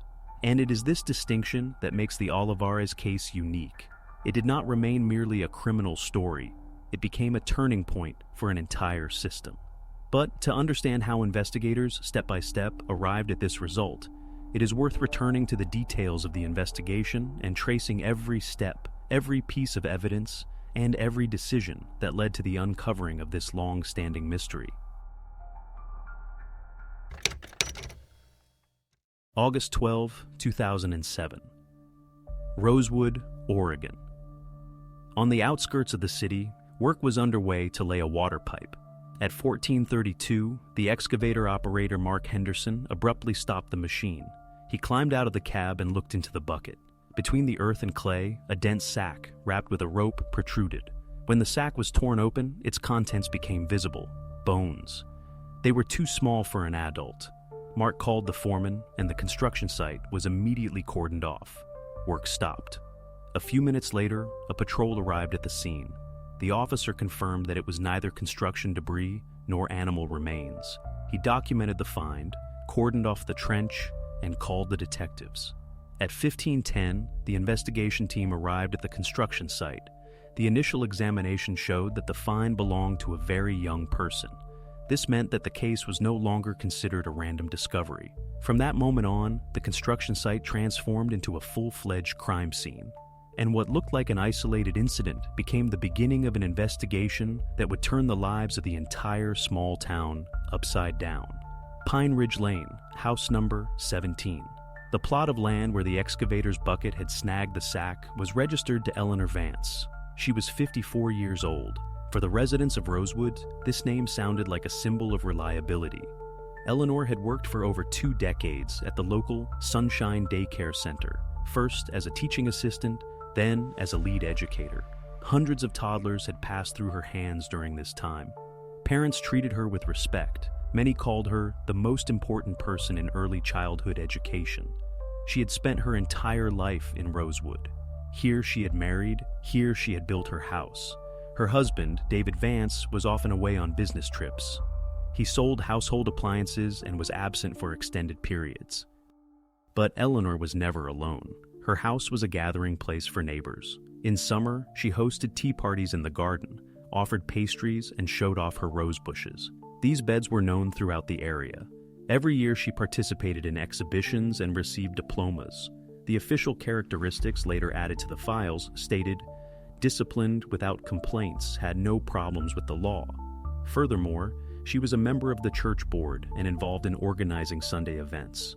Photos from this period showed a smiling woman with neatly styled hair in light clothing against the backdrop of a blooming garden. When the police began questioning neighbors, almost all used the same words. The reports contained phrases such as, "a saintly woman." They trusted her like no one else. She was a pillar of the whole neighborhood. Some highlighted her kindness, others recalled that Eleanor often helped elderly people with household chores. People left house keys with her when they went on vacation, asked her to look after pets, and passed on packages through her. For a small town with a close-knit community, this meant a lot. Yet it was precisely on her property, in the well-maintained garden behind the tall wooden fence, that the remains were hidden, and that was a shock to everyone who knew her personally. The contrast between the image of the educator, a respected member of the community, and what was found underground seemed impossible. At this point, the police were not yet aware of the full extent. They had one sack and the fact that the land belonged to a woman with an impeccable reputation. But even then, it became clear the investigation would not be easy. After all, it was not an abandoned construction site or a wasteland. The discovery site was in the heart of the neighborhood, on a property considered exemplary. Thus, a simple stop button on the excavator turned Rosewood's accustomed world upside down. The next step was a detailed examination of the property, and that was precisely what showed that the find was only the beginning. In the morning, the Vance property was unrecognizable. The blooming garden, where just yesterday the sign, "Most beautiful yard on the street," hung, had now transformed into an excavation zone. Behind the tall fence, which had previously hidden the cozy grounds from prying eyes, dozens of people were now working. White protective suits, gloves, plastic containers, everything looked as if it were a federal-level operation. The neighbors, who had previously enjoyed the neat beds and uniform bushes, now stood in the street, watching what was happening. Many knew Eleanor personally. Some entrusted their children to her, some came to her garden for rose cuttings, some simply considered her the embodiment of righteousness. And precisely because of this, the scene with spades and forensic experts seemed impossible. The work began methodically at the corners of the property. First, the top layer of earth was removed, paying attention to color and density.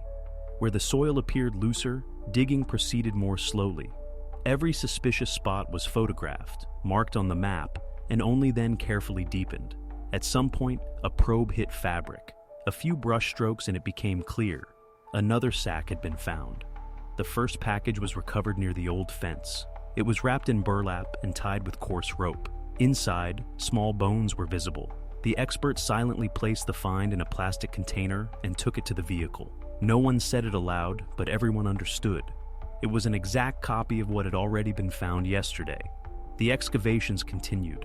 Under the rose bush, which had always been the lady of the house's pride, the second sack was discovered. The police noticed that the earth there looked different from around it, too soft, as if it had been recently dug up. This container was transported away already in the evening. The next day, the teams resumed work. This time, the finds came thick and fast. First the third sack, then the fourth. The workers acted silently. No one made loud announcements, but the silence itself spoke more than 1,000 words. There was no longer any doubt. This was not an exception, but a system. By the middle of the third day, the specialists reached the back corner of the property. There, next to the garden path, they discovered the fifth sack, and literally a few meters away, the sixth. All finds were packaged the same way, hidden the same way, and all were located under plants that had once been praised by the neighbors. When the work was completed, the numbers spoke a clear language. 6 sacks, 6 separate burial sites on the grounds of a single garden. This was a turning point. The story ceased to be a coincidence, ceased to be a one-time crime. The investigators now faced a formidable task: to find out who exactly lay in these graves and why the place, considered the most well-maintained on the street, had been turned into a cemetery. The police had 6 sacks from the Vance garden in their hands, but none of them had a name. This was the most difficult point for the investigation. One could not build a line of inquiry as long as one did not know who exactly one was looking for. Identities had to be restored. A name, data, and circumstances of disappearance had to be given to each. Without this, all finds remained faceless and did not form a complete picture. Forensic scientists began with classic methods. The first step was dental records. This was almost the only reliable instrument when the condition of the remains did not allow for immediate identification. Each jaw was photographed, panoramic X-rays were taken, and compared with archives. On the forensic tables lay dozens of old dental journals, Someone was missing a tooth. Someone had an unusually shaped filling. Someone had a rare bite noted. Every detail could lead to a match. In parallel, DNA samples were processed. The extracted material was sent to laboratories, where it was compared with the National Database of Missing Relatives. This was a lengthy process. Results came in batches, and each match meant a new name. Investigators knew there could be no errors. Therefore, each identification was immediately confirmed by several methods. The first result came through dentistry. The sack from Zone 1 matched archival data from 1998. It was Michael Brown, disappeared at the age of 8. His disappearance had long been considered a mystery. The official version spoke of a possible runaway, but now Michael's fate was confirmed. The second package was identified using DNA. A match was found with the Miller family. It was Sarah, disappeared in September 2001. She was 6 years old. In this case, the version of a street abduction was considered, but direct evidence was never found. After that, the work accelerated. The third find, Joshua Kelly. His disappearance dated to the year 2003. He was 9. His parents then lived in the neighboring district, and the case was considered local. The fourth find yielded the name Christopher Lee, 7 years old, disappeared in the year 2004. The fifth sack concerned Emily Roberts. She disappeared in the year 2005. She was 10. In her case, there were conflicting versions, from abduction by an unknown man to voluntarily running away from home. All that was now nullified. The traces led to the Vance garden, and the last, sixth find, Thomas Wilson. He disappeared in the year 2006 when he was 11. The parents believed until the very end that their son might return. Now, the police had to inform them that the search was over. For the investigation, this was a turning point. Until then, the 6 cases were considered separate. Different years, different cities, different versions. In some places, the parents were suspected. In others, abduction was spoken of. In still others, random passers-by were blamed. But now, everything united into one. 6 different stories from 10 years were connected by one place. Eleanor Vance's garden. This discovery changed the course of the investigation. For the first time, the police had a coherent chronology. Now, lines could be drawn. From the first disappearance in 1998 to the last in 2006. It was no longer just a case of finds on a property. They were faced with the investigation of a series of crimes that had been methodically built up over almost 10 years. The next step for the detectives was obvious, to find out who had access to all these people and how these 6 stories converge in one house. The first rule of any investigation is simple and harsh. If a find is made on the grounds of a private house, the owners are checked first. In Rosewood, that meant one thing. Police attention immediately turned to the Vance family. Formally, the property was registered to both, and the focus was on the husband, David Vance, 56 years old, a traveling salesman by profession, a man who spent most of the year on the road. He constantly traveled the country, selling equipment to construction companies, and precisely this profession immediately created an information gap. On the one hand, he had a natural alibi. He was rarely seen in town. On the other hand, regular travel could be a convenient cover if he was hiding a double life.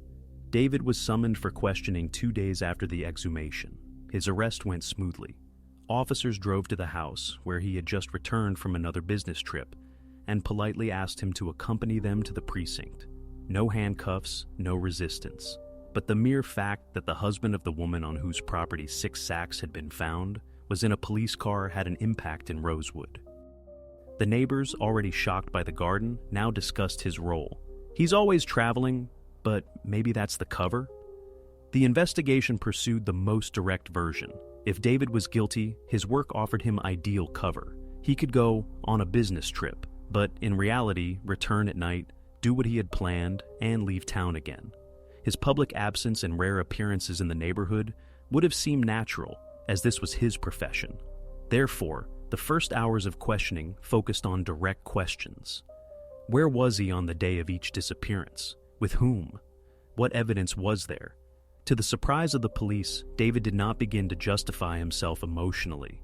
He literally dumped a suitcase full of old folders onto the table. Inside, neatly folded tickets, hotel receipts, route printouts. He had kept all this for many years for tax purposes. The investigators checked the first date, 1998, the disappearance of Michael Brown.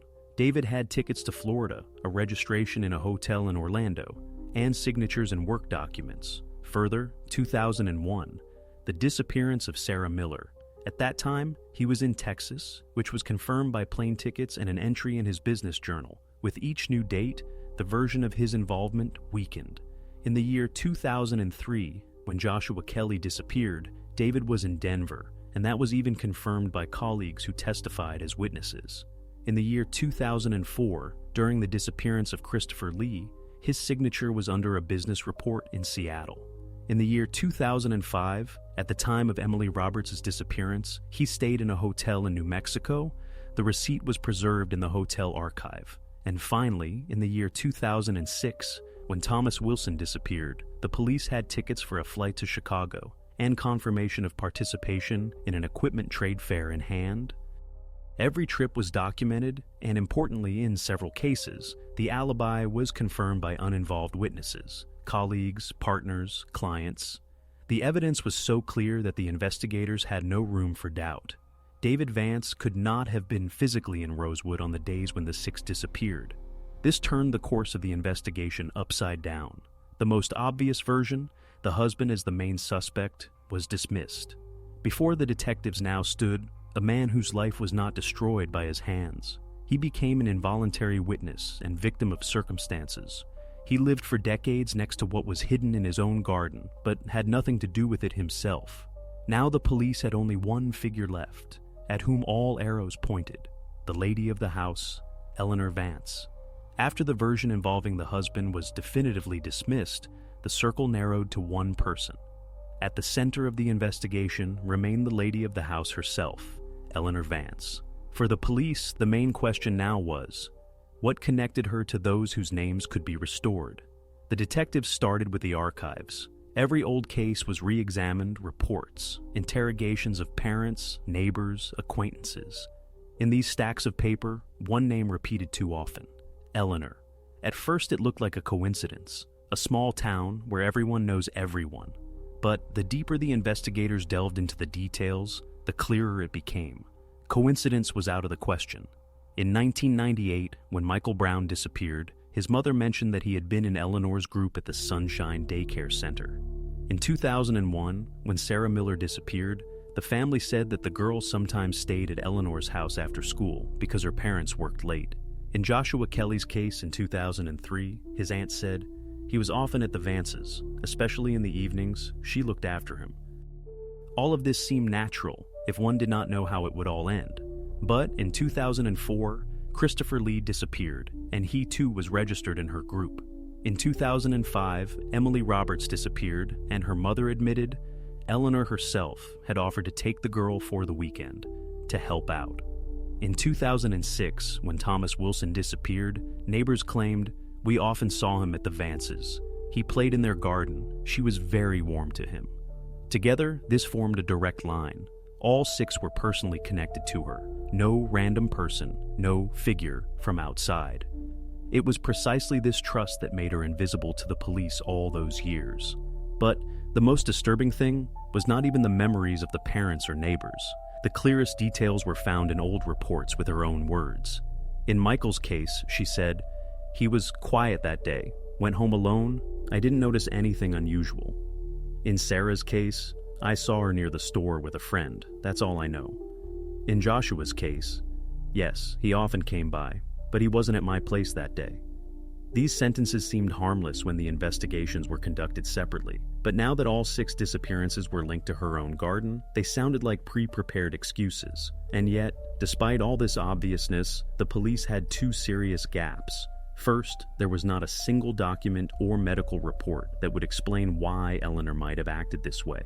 There was no motive. Second, there was no direct evidence in hand, no fingerprints, no objects clearly linked to the victims. There was only a chain of coincidences and the fact that all paths converged in one house. For the investigation, this was a critical point. The picture was clear. She had access, opportunity, Also, trust from the families, absolutely. But for this to become an indictment, physical evidence was needed, and that could only be found where Eleanor felt completely safe in her own house. Although 6 sacks were found in Eleanor Vance's garden, the lady of the house herself remained at large. To outsiders, this might seem absurd, but in reality, the police did not have sufficient reasons to arrest her immediately. At that time, there was neither direct evidence nor clear witness statements. All facts were indirect. Legally, therefore, she continued her normal life, while her property was turned into an excavation zone. And it was precisely in this that the first paradox manifested itself. The town was shaken, neighbors discussed the tragedy at every corner, but Eleanor, around whom the suspicions revolved, showed absolute calm. Her daily routine was monitored. The police could not afford the slightest mistake, so every one of her steps was recorded, from the time she left the house to the people she spoke with. The picture was unusual. In the mornings, she went into the garden, watered flowers, arranged beds, as if nothing had changed around her. Precisely those rose bushes under which the burial sites were found remained part of her gardening. She trimmed dry branches, collected fallen petals, and did so calmly that observers noted more than once. She doesn't seem to understand what's going on here. During the day, Eleanor could be found at church. She continued to take care of organizational tasks for the congregation, participated in meetings, spoke with other church members. Some women from her circle later said, she looked as if she was simply sympathizing with everyone, no hint that the suspicions concerned her. In the evenings, she was seen at the supermarket. She bought groceries as usual, spoke calmly with sellers, inquired about neighbors. The operational forces conducting the observation recorded no abrupt movements, no attempts to hide, no change in her usual route. Everything repeated day after day like clockwork. Against the backdrop of events, this seemed almost frightening.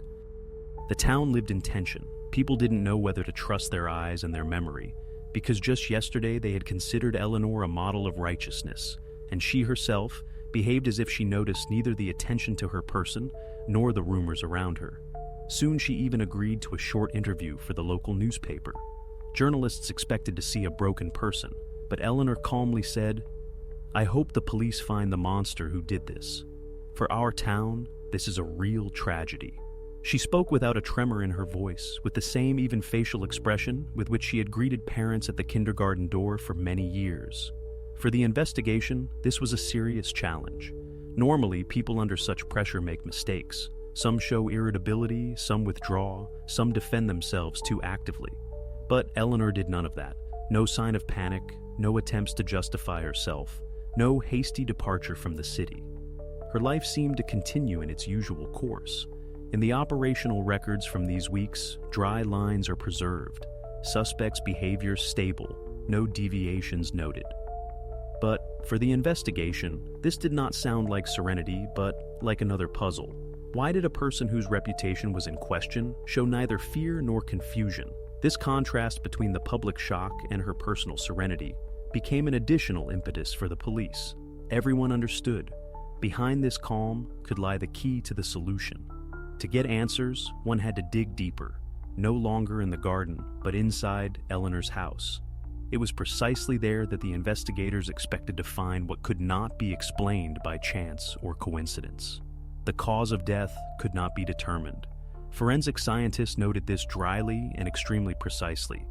The decomposition was too advanced. Soft tissues were practically non-existent, and no analytical method could name a specific mechanism. No stab wounds visible, no fractures either. But even this offered no comfort, because it left the room for doubt. The defense could easily have said in court that the evidence was indirect and the proof of a crime insufficient. For the investigation, this was a difficult moment. 6 names had been restored, but the main question remained unanswered. How exactly did these people end up underground? There was no answer, and that threatened to paralyze the investigation. Without a clear picture of the causes and without material traces, each case could become a series of conjectures. The detectives understood. If no serious lead appeared now, the story threatened to become another archival mystery. But the work did not stop. The physical evidence continued to be examined in the laboratory. The items found with the remains were carefully packaged and sent to forensic experts. Special attention was paid to the last case, Thomas Wilson's clothing. Unlike the others, it was better preserved. The fabric still held its shape. In some places, seams were preserved. One could examine them under a microscope. This offered a chance to find traces of contact with external objects. The experts approached the task methodically. First, the fabric was examined at normal magnification, then under ultraviolet. The chemical composition checked. At first glance, everything looked clean. Dust, soil particles, standard microparticles. But after several weeks of analysis, one of the specialists noticed strange inclusions. They were finest threads that did not belong to the fabric of the clothing itself. The microscope showed their structure, woolly, with characteristic thickenings of the fibers. The color, deep dark red. Such shades do not occur in factory school uniforms or mass-produced clothing. The composition contained wool with an admixture of synthetics, but not of the standard industrial type. The expert concluded, these were fibers from a hand-knitted item. This conclusion became a sensation for the investigation. For it is precisely in such micro-details that the decisive turning point often lies. This is not earth and not pollen that could be explained by accidental contact. The fibers proved to be foreign to the found clothing, which meant that they got there directly at the moment of contact with another item, most likely in exactly the period when Thomas disappeared. The laboratory report emphasized the fibers were not on the surface, but were sewn into the seam of the fabric, caught on threads. This means that the contact was dense. The threads could only have gotten there when the fabric was still actively in use. For the investigation, this became a real breakthrough. Until this moment, they had only indirect connections, memories of neighbors, words of parents, hints in old interrogations. But now there was the first physical trace that could be presented in court: foreign, dark red fibers. This is physical evidence that cannot be explained by chance. The police formulated a new task: to find the item from which they could have come. This meant that a new series of searches, new comparisons of fabric samples and wool lay ahead.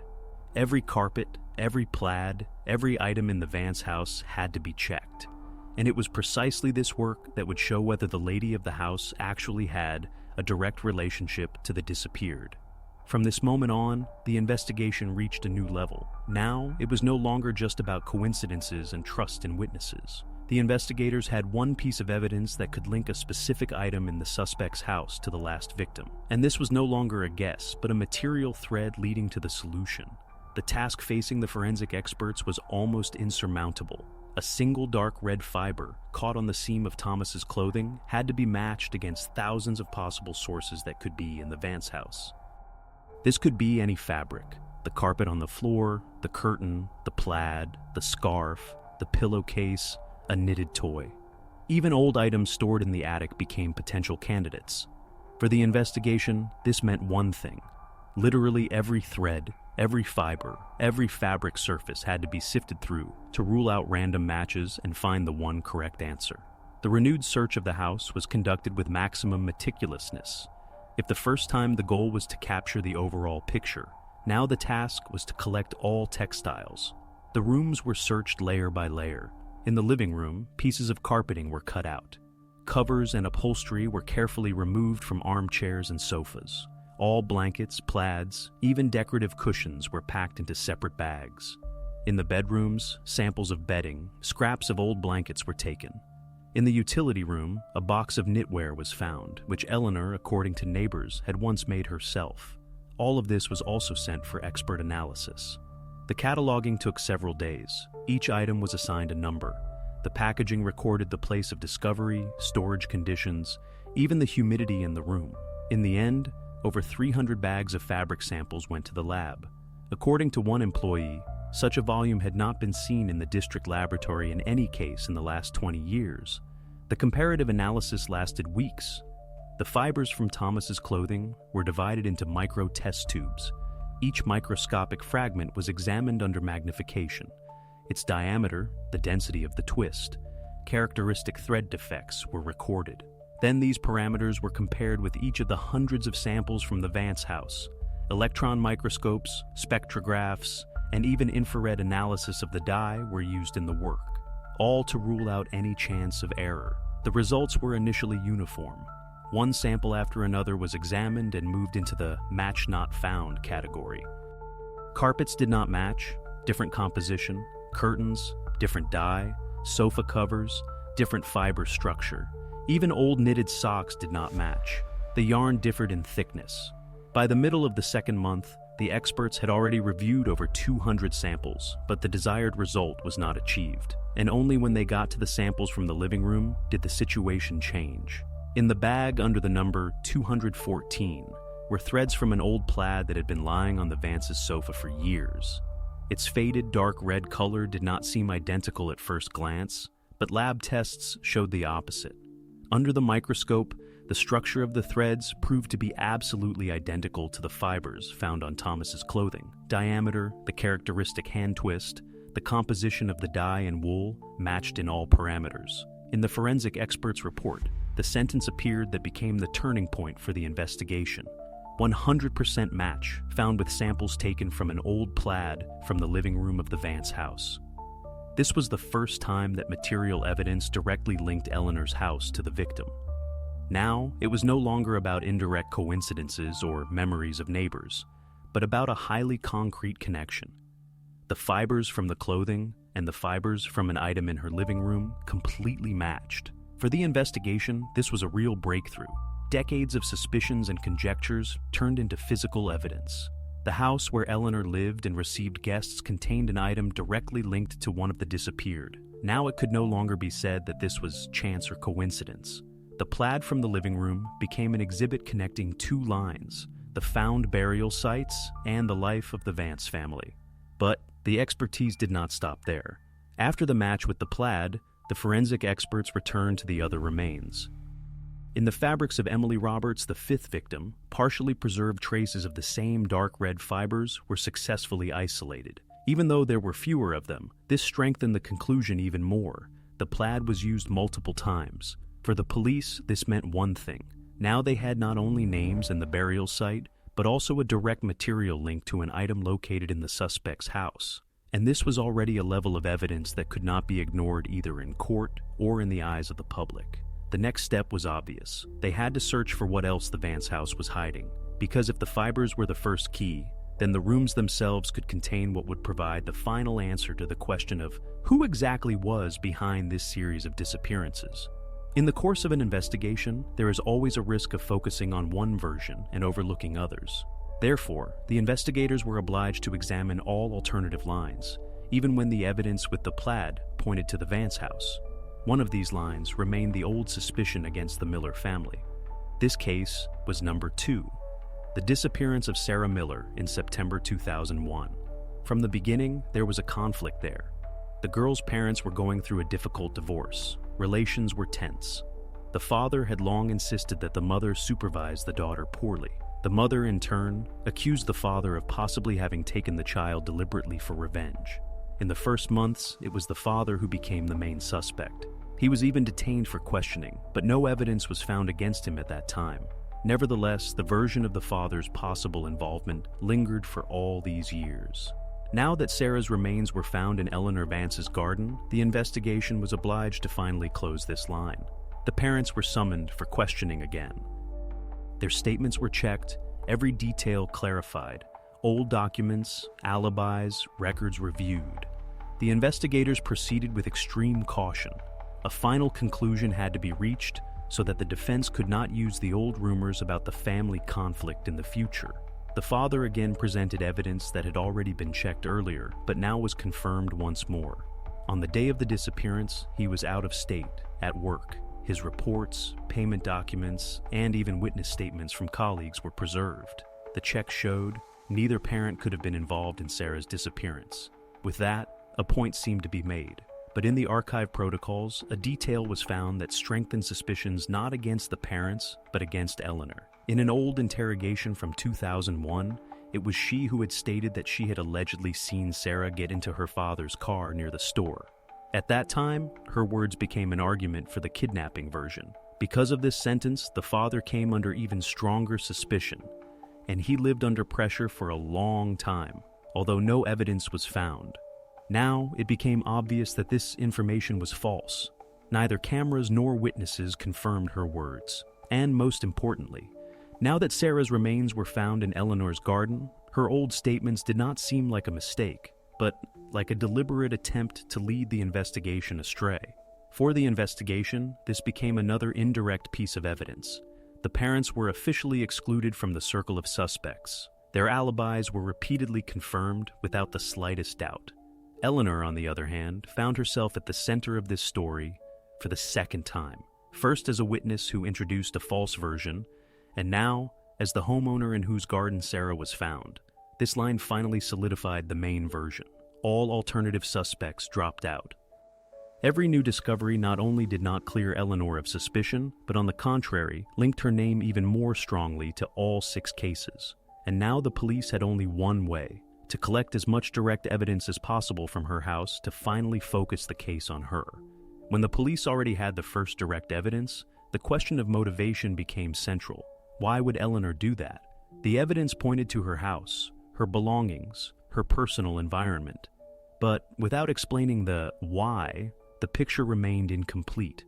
Therefore, the detectives began to collect everything about her biography: old archives, school records, medical documents, memories of acquaintances were brought out. At the center of attention was an event that was once considered an ordinary family tragedy, but in a new light took on a completely different meaning. In the early 1970s, Eleanor was about 15 years old. Her parents entrusted her with her younger brother when they went to work. It was an ordinary summer. The children stayed at home, playing in the garden. But one of these days ended in disaster. The boy was found unconscious. He was immediately taken to the hospital, where doctors could only confirm death. The medics stated an accident, suffocation in his sleep, possibly due to a respiratory illness.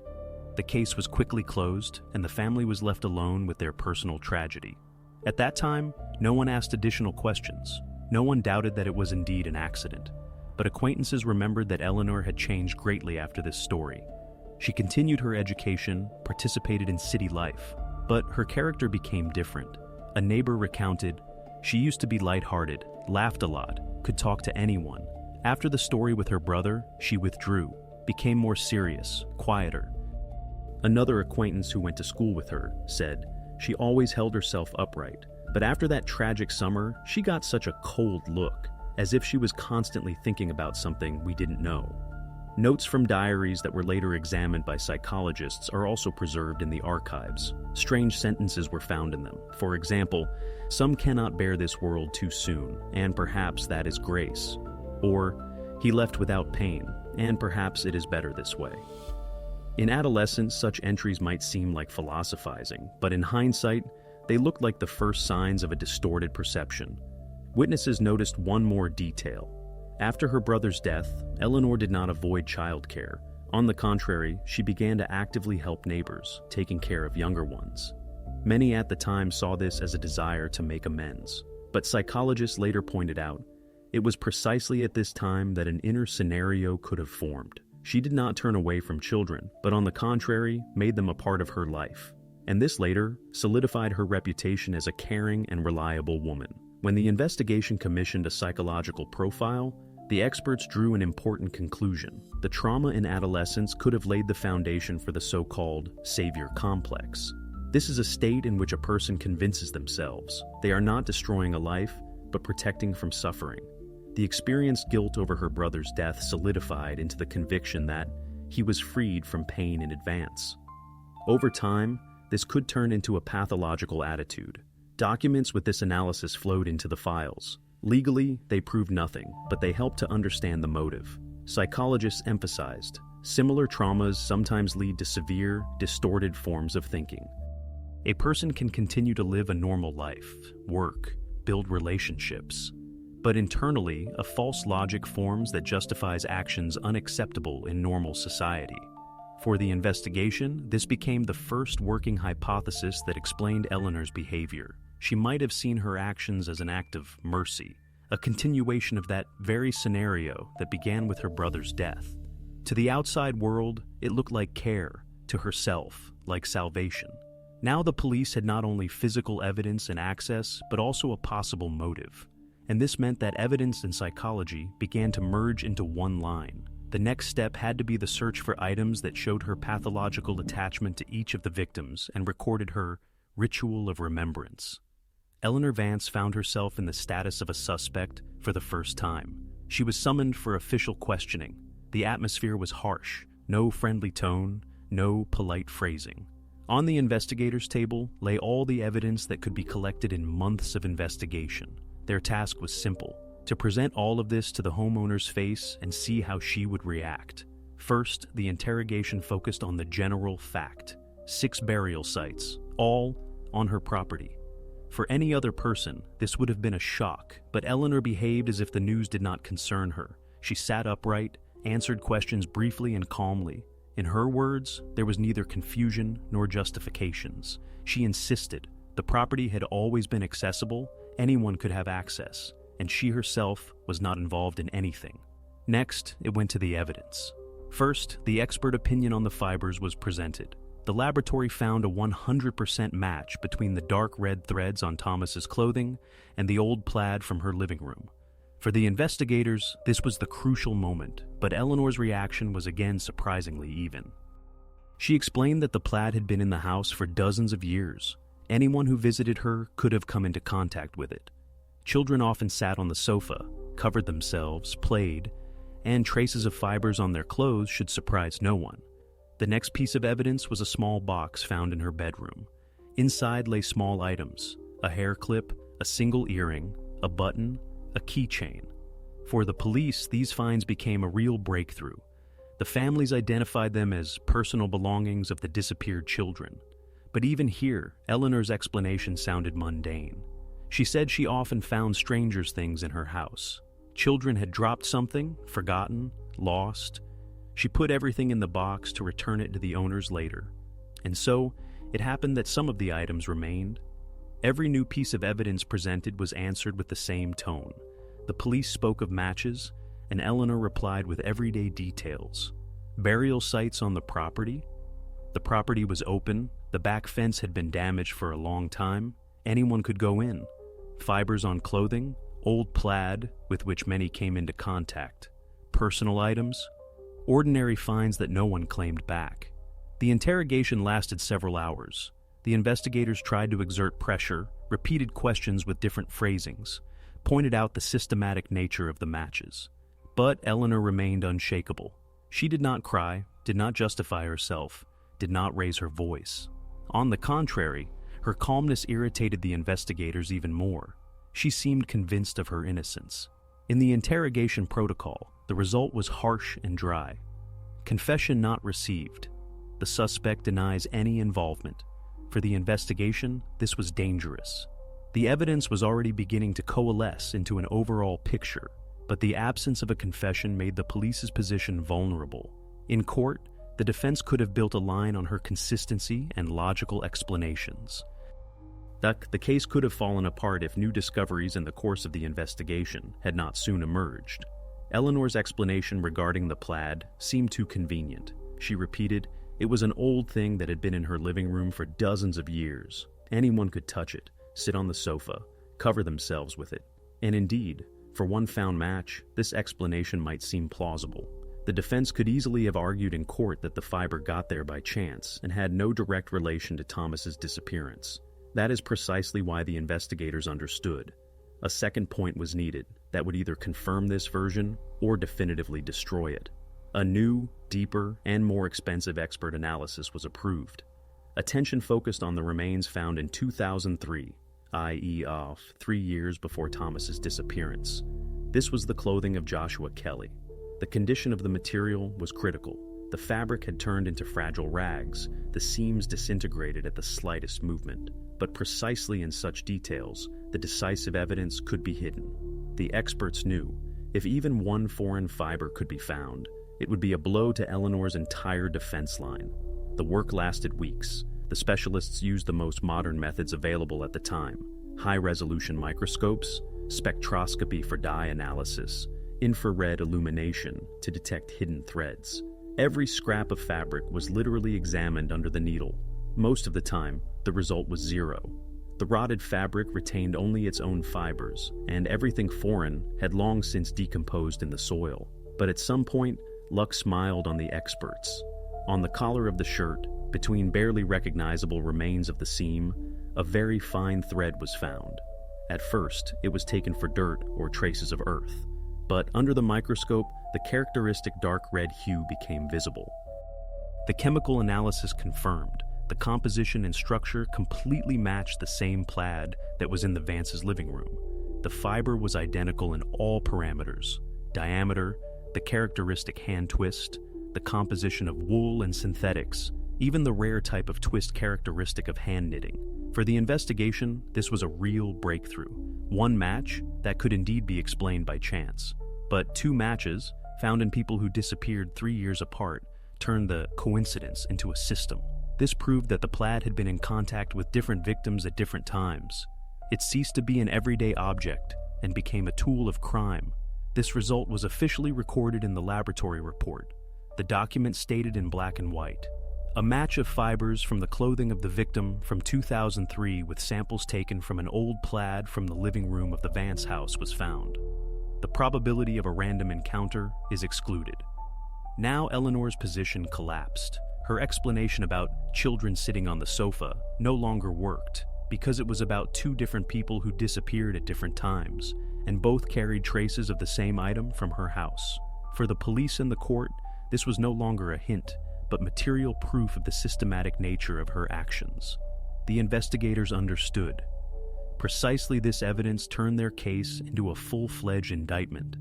Now, it only remained to strengthen it with other evidence, so that the jury would not doubt that coincidences were impossible, and all threads of the investigation led to Eleanor. At a certain point, the investigation ceased to be a game of versions. The police had evidence confirmed by expert reports, and that was enough for the decisive step. The prosecution issued the authorization, and Eleanor Vance was officially charged with 6 murders. This moment became the turning point. The figure who had for decades been considered a pillar of the community was now legally the accused in one of the most sensational cases in the district. The arrest took place under strict control. Several cars stood on the street in front of the house. Entry and exit were recorded by cameras. The procedure had to be carried out flawlessly so that the defense would later have no reason to speak of violations. Witnesses saw officers enter the house, lead Eleanor out, and put her into the car. No handcuffs visible, no escape attempts or resistance. Everything looked as if it were not an arrest in connection with murder cases, but the routine escort of a person to the police station. Her short answers are preserved in the protocols. They sounded detached, almost mechanical. To the question of whether she confirmed her identity, the answer was yes. When asked about the right to a lawyer, no. To the question of whether she understood the content of the charge, again, yes. All of this was recorded verbatim, without changing the intonation. Not a single superfluous word, no emotions, no hint of inner tension. Observers noted that her behavior at that moment did not differ from what had been seen before. Calmness, upright posture, gaze straight ahead. Neighbors who watched the events from behind the fence later said, "She looked as if none of this concerned her." This contrast between the severity of the charge and her external reaction became one of the details that journalists particularly highlighted in their reports. For the investigation, this had practical significance. No confession was available. Neither during the arrest nor later, during the preliminary hearings, did Eleanor utter a word that could be interpreted as an admission of guilt. She did not try to justify herself, did not propose her own versions, did not accuse anyone else. Her line remained unchanged, complete silence, with the exception of formal answers. This created additional pressure on the prosecution. Now they had to build the case not on the words of the suspect, but exclusively on facts, expert opinions, and the logic of the investigation. Every piece of evidence had to be presented to the jury, and precisely this had to become the revelation. Thus, the final act in Eleanor's story began not with a confession, but with her cold silence. And precisely this silence made the trial even more exciting. Now all attention shifted to the courtroom, where the jury had to hear the story from the investigation's perspective and decide how weighty the collected evidence would be. When the case came to court, everything had to be assembled into a single narrative for the jury. A set of evidence alone was not enough. A comprehensive version of events was required that would explain each disappearance. This was precisely the task of the prosecution. The main question was, how exactly, according to the indictment, did Eleanor act? The prosecution presented a reconstruction based on witness statements, expert opinions, and the results of searches. It all began with trust. Eleanor gained access to the children thanks to her profession and reputation. Parents did not doubt her. She was a kindergarten teacher, a member of the church board, a holy woman, as the neighbors called her. A child could be calmly entrusted to such hands, so the families thought. Precisely this trust became the first step in the chain. Next came the moment of sedation. The investigators pointed to the vials of cough syrup found in her house. Such preparations contain substances with a mild sedative effect. Experts explained, even a small dose can induce deep sleep, especially in an unformed organism. This explained why no traces of struggle or resistance were found at the crime scenes. A sleeping child simply could not fight back. The next step was the moment of suffocation. For this, simple items were used, a pillow or the plaid. That is why experts could not name an exact cause of death years later. Such methods rarely leave visible traces on the bones, but indirect evidence confirmed this version.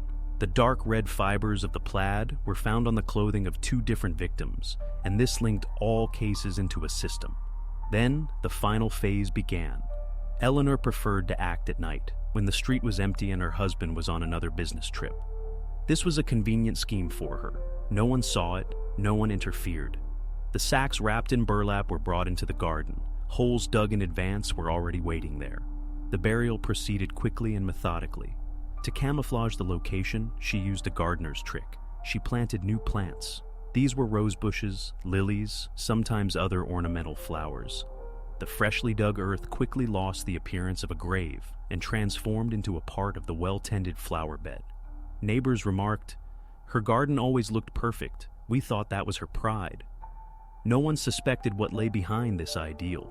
In court, the prosecutors emphasized, there was nothing impulsive in these actions. They repeated year after year according to a scheme.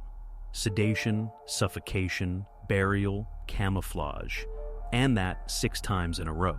Everything looked not like a random breakdown or a one-time crime, but like a well-developed method. The conclusion of the prosecution sounded harsh. Eleanor had not concocted complicated plans, nor invented sophisticated schemes. She acted in an everyday, almost routine manner. Simple steps, but executed with a methodology that made her dangerous. Precisely this reconstruction became the key for the court. It not only explained what had happened, but also showed the jurors the character of the accused, a person who could do the same thing for years while outwardly remaining the ideal neighbor. The central question of the entire trial was direct. Is the totality of indirect evidence sufficient for the jurors to render a guilty verdict? Legally, this was the biggest risk for the prosecution. No direct witness, no confession. Everything was based on a chain of facts that had to be assembled into an overall picture. The prosecution built it up as follows. Firstly, access. All 6 came through Eleanor's house or the kindergarten, and she had the opportunity to be alone with them. Secondly, the location of the graves. They were found precisely on her property, not elsewhere.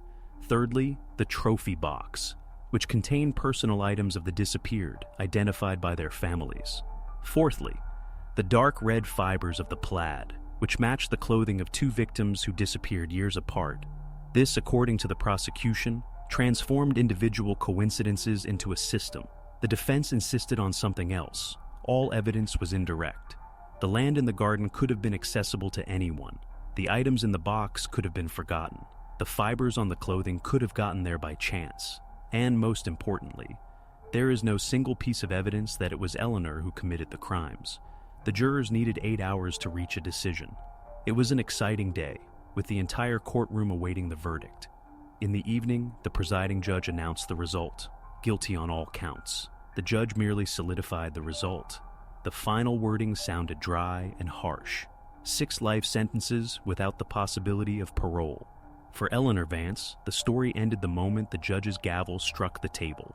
Thus ended one of the most sensational cases in the history of the district, the case of the woman who for decades was considered a symbol of trust and care. What happened to the people and places connected with this case? This question inevitably arose after the trial. Eleanor Vance's story did not end the day she was found guilty, but in the way the consequences of her actions affected the entire environment. Her Her husband, David Vance, did not try to excuse his wife. He immediately filed for divorce and left Rosewood. According to acquaintances, he moved to another state, found a job in a trading company, and never reappeared in the town. He was called the most tragic figure of the case, a man who lived for decades next to something he did not notice. The house on Pine Ridge Lane stood empty for a long time. The townspeople did not want to see it, and eventually, the authorities decided to demolish the building. A small park was created on the site of the former property. Benches were placed there, and trees were planted. For the residents, this was a symbolic gesture, erasing the memory of the terrible house, and an attempt to restore the street to its normal appearance. Eleanor was transferred to a high-security prison after the verdict. She occupied a solitary cell and behaved as she did during the investigation, quietly, without emotional outbursts, without confessions. Prison psychologists worked with her. Most conversations ended in silence or monosyllabic answers. She showed neither remorse nor a desire to explain her actions. And only once, in a psychologist's report, did her sentence appear, which became the only officially recorded explanation of her motives. "I just wanted them not to suffer in this world." These words did not sound like an apology and contained no remorse. It was rather the cold statement of a person who sincerely believed in her own logic. This detail became the final point in her portrait. No admission of guilt, no regret, but a distorted notion of salvation. And it is precisely this that left 3 dots in the story that will never be fully closed for the residents of Rosewood.